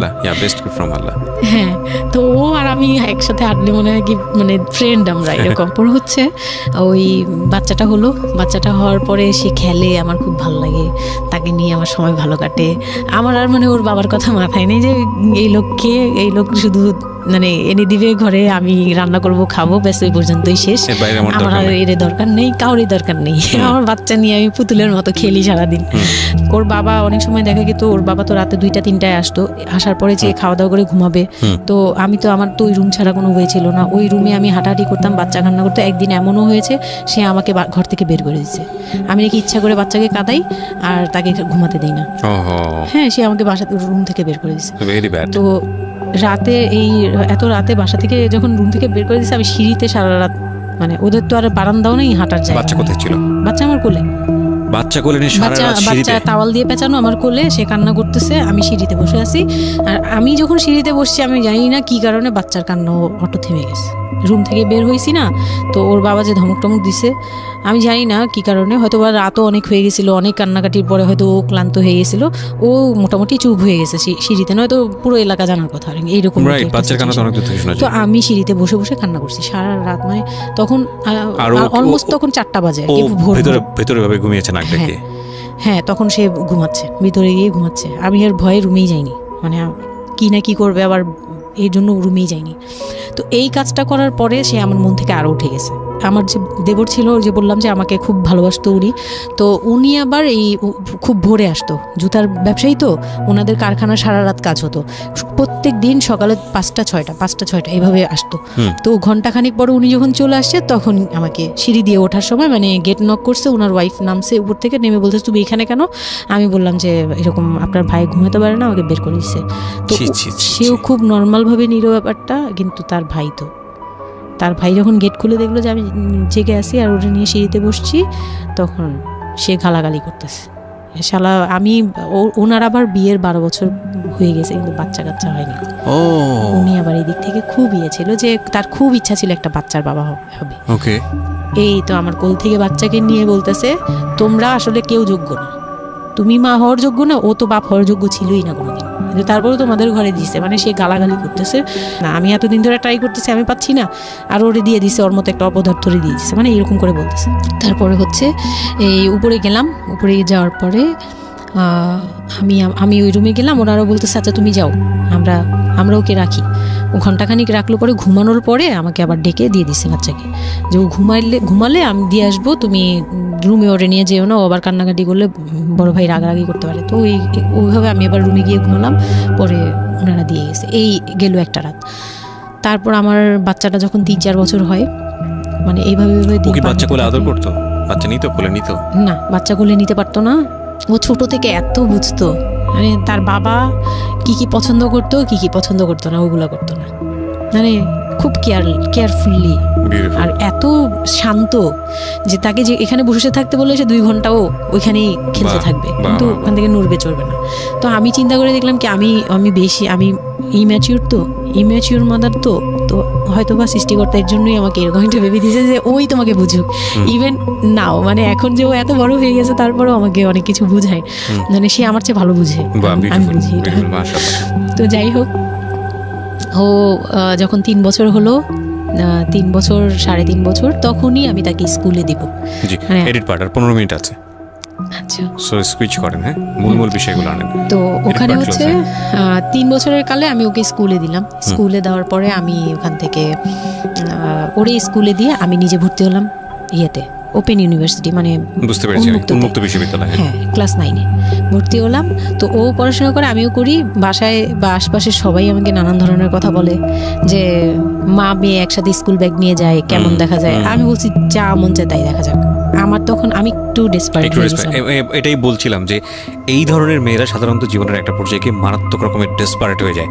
এটা শুধু মেয়েরা বলবো না, মানুষ বলবো আমি। তো আমি নিজে ইংলিশ মিডিয়ামে পড়ছি, তো মানে খুব বেশি বয়সগুলো পার হয়, ভালো লাগে না। তো বাংলা মিডিয়ামে দিলাম।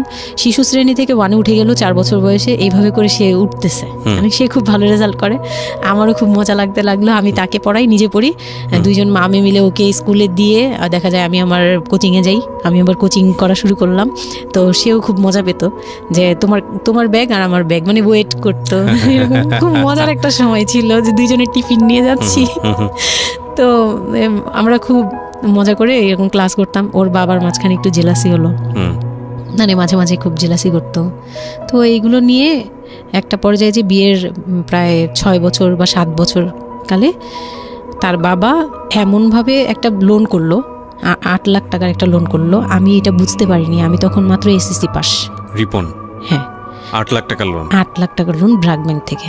ওকে, 8 লাখ টাকার একটা লোন করলো। আমি তখন জুয়া খেলে একদম কঠিন, তখন সে চরম পর্যায়ে চলে গেছে। বুঝে গেছে যা হওয়ার। বলেন তারপরে? পরে গিয়ে সে করলো কি, 8 লাখ টাকার একটা লোন নিবে, এটার জন্য বোর্ড সিগনেচার নাকি লাগে। আমি এটা জানতাম না। বউয়ের সিগনেচার লাগে? হ্যাঁ, বউয়ের সিগনেচার লাগে, মানে গ্রান্টর হিসেবে একটা বিজনেসম্যান, বড় বিজনেসম্যান আর একটা বোর, মানে বড় বিজনেসম্যান বা একটা দোকান বা একটা বাড়ি ইয়ে লাগে। তো কেউ তো রেফারেন্স দিবে না তাকে। ওই এক দোকানদার ভাইয়া ছিল, বড় ভাই, মুরব্বি টাইপের, বড় ভাই বলতো উনি।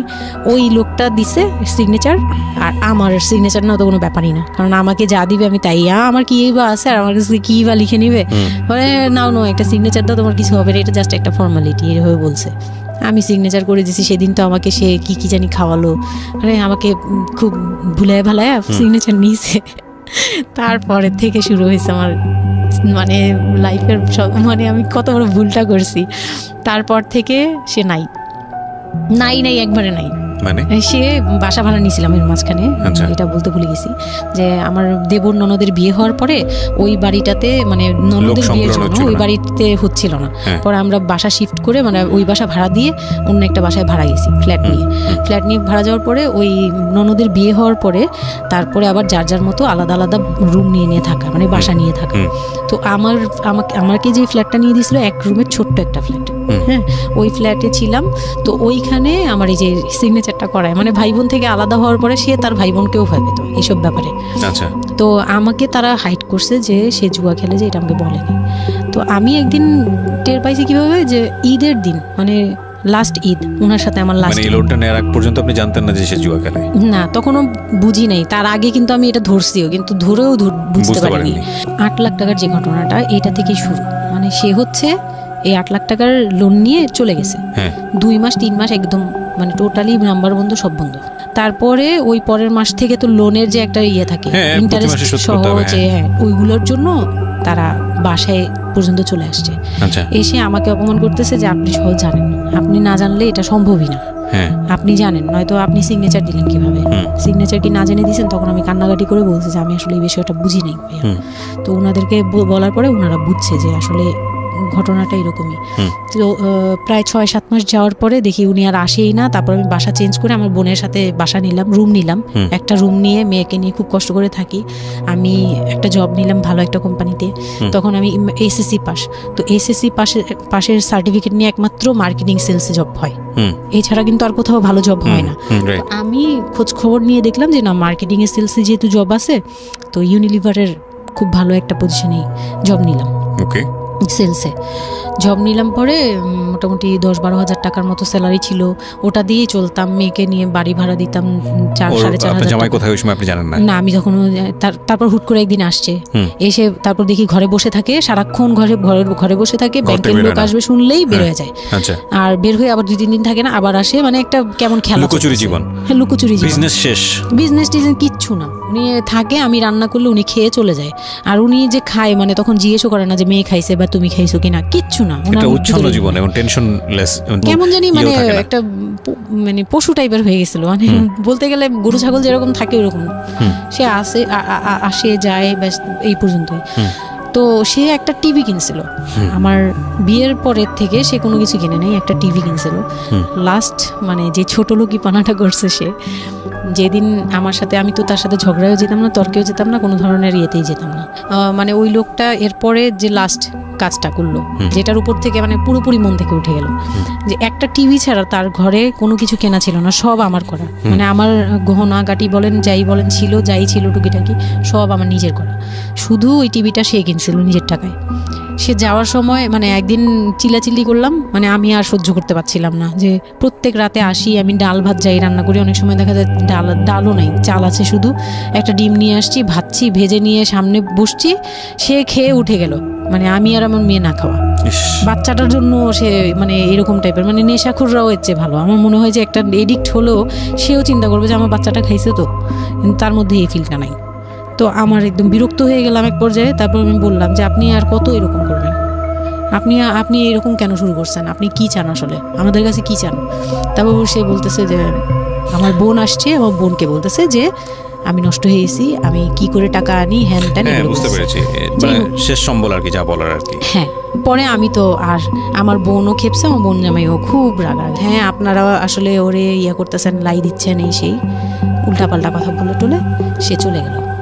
চলে যাওয়ার সময় সে টিভিটা হাতে করে নিয়ে গেছে, বিক্রি করে দিবে। হ্যাঁ, আমি আমার জিনিস নিয়ে গেলাম, আমি যা জানিছি সেগুলো নিয়ে গেছি।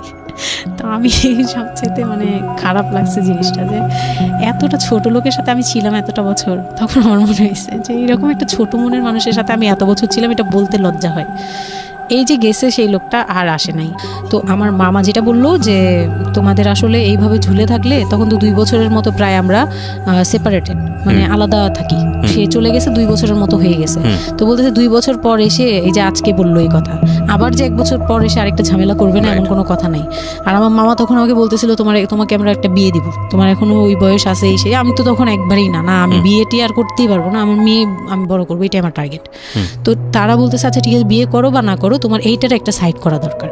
তুমি নিজ থেকে ওর কাছ থেকে এমনিতেও কিছু পাবা না, উনিতেও কিছু পাবা না, তুমি নিজ থেকে একটা ডিসিশনে চলে ওর কাছ থেকে ডিটাচ হওয়া আগে, যাতে ওর তোমার উপর কোনো দায়িত্ব না থাকে, অধিকার না থাকে। তখন গিয়ে মানে যেই গার্জিয়ানরা বিয়ে দিয়েছিল তারাই একসাথে বসে আমাকে ডিভোর্সের করে দেয়। হ্যাঁ, ওকে। তো ডিভোর্স করার পর you feel bad for this, like আপনি ডিভোর্স দিয়ে দিচ্ছেন, ও মানুষটার প্রতি কোনো মায়া বা না, বিন্দু মাত্র না। আমার কেন জানি এটা ফিল হয়নি, আমি নিজেও জানি না। সবাই বলে ডিভোর্সের সময়টা নাকি খুব, কিন্তু আমার কাছে মনে হচ্ছিল যে না, এটা একটা ভালো সমাধান। আমার তখন মনে হয় যে আরো আগেই বের হয়ে আসা ছিল। ফাইন, এবার আমার কিছু কোয়েশ্চেন আছে, খুব শর্টকাটে আমি অনুষ্ঠানটা শেষ করবো। তারপরে রিয়েলাইজেশনের জায়গা থেকে আমার যারা লিসনার আছে তারা শুনলেই বুঝতে পারবেন যে আসলে স্টোরিটা কেন আমরা প্রচার করলাম। আপনি তো এখন কোনো না কোনো জব করছেন, আপনার সন্তানের খরচ ভরণ পোষণ আপনিই দেন, এবং আমি জানি যে আপনার একটা স্বপ্ন আছে নিশ্চয়ই, এবং আপনি কোনোভাবেই চাইবেন না যে আপনার মেয়ে, আপনি যে অবস্থাটা ফেস করছেন সেটা আপনার মেয়ে ফেস করুন। এবং আমার কেন জানি মনে হচ্ছে যে আপনাদের গল্পটা শুনে যে আপনার মেয়ে আপনার খুব ভালো একজন বন্ধু, সব কিছু মিলিয়ে। ওকে, সো এই একটা কথা, সৃষ্টিকর্তা কখনোই কোনো মানুষকে কমপ্লিটলি আনহ্যাপি করে না, কমপ্লিটলি হ্যাপি করে না। হ্যাঁ, আপনার এই কষ্টময় জীবনের মধ্যেও আপনাকে আল্লাহ একটা বেস্ট গিফট দিয়ে দিয়েছেন, সেটা হচ্ছে আপনার সন্তান। কিন্তু আমরা যদি একটু অন্যভাবে দেখি গল্পটাকে, যে ঘটনাটা ওর জীবনে ঘটে গেছে, প্রতিনিয়ত ঘটে গেছে, আপনি এই সমাজের জায়গা থেকে যদি আবার চিন্তা করেন ওর লাইফটা কিন্তু একটা স্পটলেস লাইফ না। ও যখন সেকেন্ড একটা সম্পর্কে যাবে, সেই সম্পর্কটা একটা স্বাভাবিক সম্পর্কের জায়গা থেকে ও চিন্তা করতে পারবে না।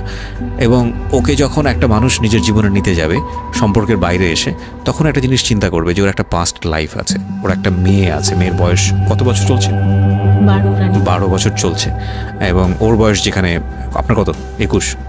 আমার হচ্ছে 27। সো ওর প্রায় ওর বয়সের অর্ধেক বয়সের 2-3 বছর কম হবে। যাই হোক, তো এই যে ব্যাপারটা, এগুলো খুব ভালো চোখে দেখে না, দেখবে না, খুব স্বাভাবিক। হয়তো কোনো ব্যক্তি মানুষ দেখলেও দেখতে পারে, কিন্তু যখন পরিবারের জায়গা থেকে আসবে এই সম্বন্ধটা, তখন কোনোভাবেই পরিবারের অন্য লোকজন এটাকে কোয়েশ্চেনেবল, মানে কোয়েশ্চেনের জায়গা থেকে এটা ছাড় দেবে না। তাহলে দেখুন, ওর জীবনের বিগার লস কিংবা ওর জীবনের যে একটা ভয়ানক রকমের একটা ক্ষতি, পুরো জীবনের মোড়টাকে অন্যদিকে ঘুরিয়ে দেওয়া। যদি একটা নিউট্রাল জায়গা থেকে আমরা চিন্তা করি, একটা মেয়ে তার জীবনটা আসলে কেমন হওয়া উচিত ছিল, সেই জায়গাটা থেকে, তাহলে ওর জীবনটা কোথায় গিয়ে দাঁড়িয়েছে। এবং যদি এভাবেই জীবনটা চলে যায়, তাহলে ওর যে মেয়েটা বড় হচ্ছে, সে মেয়েটা বড় হয়ে একসময় নতুন একটা সংসারে চলে যাবে। যেহেতু সে ছেলে না, সুতরাং তার মার প্রতি দায়িত্বের ব্যাপারটা হয়তো অন্যরকমভাবে তাকে পালন করতে হবে, সেখানে গিয়ে সে থাকতে পারবে না। তাহলে এই মেয়েটা একসময় বড় হতে হতে হতে হতে হতে এমন একটা জীবনে আসবে, যখন বার্ধক্য চলে আসবে, যখন আশেপাশে কেউ থাকার মতো থাকবে না, তখন এই মেয়েটার জীবনটা, মানে সারাটা জীবনের জন্যে তাকে একটা অদৃশ্য জেলে পুরে দেওয়া হয়েছে। পরিবার তাকে যে বিয়েটা দিয়েছিল অল্প বয়সে, সেটা পারিবারিক এক ধরনের সিদ্ধান্তের জায়গাটা থেকে সবাই মনে করেছিল এতে মঙ্গল হবে, কিন্তু আলটিমেটলি মঙ্গল তো হয়নি। উল্টো যেটা হয়েছে, সেটা যদি জানতো আগে থেকে, তাহলে কেউ এই মঙ্গলটা করতে চাইতো না। কিন্তু এগুলো কিন্তু একেবারে আমাদের প্রত্যেকটা জায়গা থেকে আমরা কিন্তু সবাই বুঝি যে বয়সের ডিফারেন্স থাকলে কি হতে পারে। ভাই, এটা তো হিন্দি সিরিয়াল না। এখানে একটা অসম বয়সী একটা মেয়ে বা ছেলের বিয়ে হলো, তারপরে দেখা গেল যে স্বাভাবিকভাবে তাদের মধ্যে যেটা হওয়ার কথা সেটা হচ্ছে না, অন্য কিছু হচ্ছে। এই বিষয়গুলো তো আসলে এরকম না। জীবনটা তো আসলে এই ধরনের ড্রামা মেইনটেন করে না, এটা নাটকের চেয়ে অনেক বেশি নাটকীয়। সুতরাং যারা এই ধরনের কাজ করেন বা কাজ করতে উৎসাহ দেন, তাদেরকে আমরা রিকোয়েস্ট করব যে একটা জীবন ধ্বংস করার জন্যে এই রকম অনৈতিক সিদ্ধান্ত যথেষ্ট। অতএব কোনো মেয়ের কিংবা ছেলের মেন্টাল ম্যাচুরিটি, শুধু ফিজিক্যাল ম্যাচুরিটি না, mental maturity which is very very important, মানসিকভাবে পরিপক্ক ফর দ্যাট পার্টিকুলার থিং, মানে ওই যে জিনিসটার জন্য আপনারা তাকে তৈরি করছেন, লাইক সে যদি সংসার করতে চায় বা কোনো কিছু করতে চায়, সেটার জন্য ওই মানুষটা যদি মানসিকভাবে পরিপক্ক না হয়, তাহলে কখনোই তাকে সেই জায়গাটায় ঠেলে দেওয়া উচিত না। এতে দিয়ে আপনি যদি মনে করেন, বিশেষ করে বাবারা অনেক সময় মনে করে, মারা অনেক সময় মনে করে, মেয়ের বিয়ে হলে যাক হাঁপ ছেড়ে বাঁচলাম, এটা একটা ভয়ানক রকমের ভুল সিদ্ধান্ত। কারণ অপাত্রে যদি মেয়ের যা যায়, তাহলে হাঁপ ছেড়ে বাঁচার আসলে কোনো সুযোগ থাকে না। আমার মনে হয় এই লাইনটার সাথে বাংলাদেশের অনেক বাবা মাই পরিচিত। আজকে আমি অনেক কথা বলেছি, আমি আসলে যতটুকু বলেছি এটা অন্তর থেকে বলেছি, এবং নিজের জীবনের অভিজ্ঞতাকেও অনেক সময় এখানে ইনক্লুড করে দিয়েছি, সেটা হয়তো মেনশন করিনি। আমি সবার প্রতি ক্ষমা চেয়ে নিচ্ছি, কারণ আজকে অনেক বেশি ইন্টারাপ্ট করেছি। তবে আমি মনে প্রাণে চাই যে শামীমা আজকের এই জীবন গল্পটা এখানে বললেন, এই শামীমার মতো যারা আছেন তারা জীবনের সুখী হোক, ভালো থাকুক। আর আমি আপনাদেরকে এই কথাটা অনেকবার বলেছি,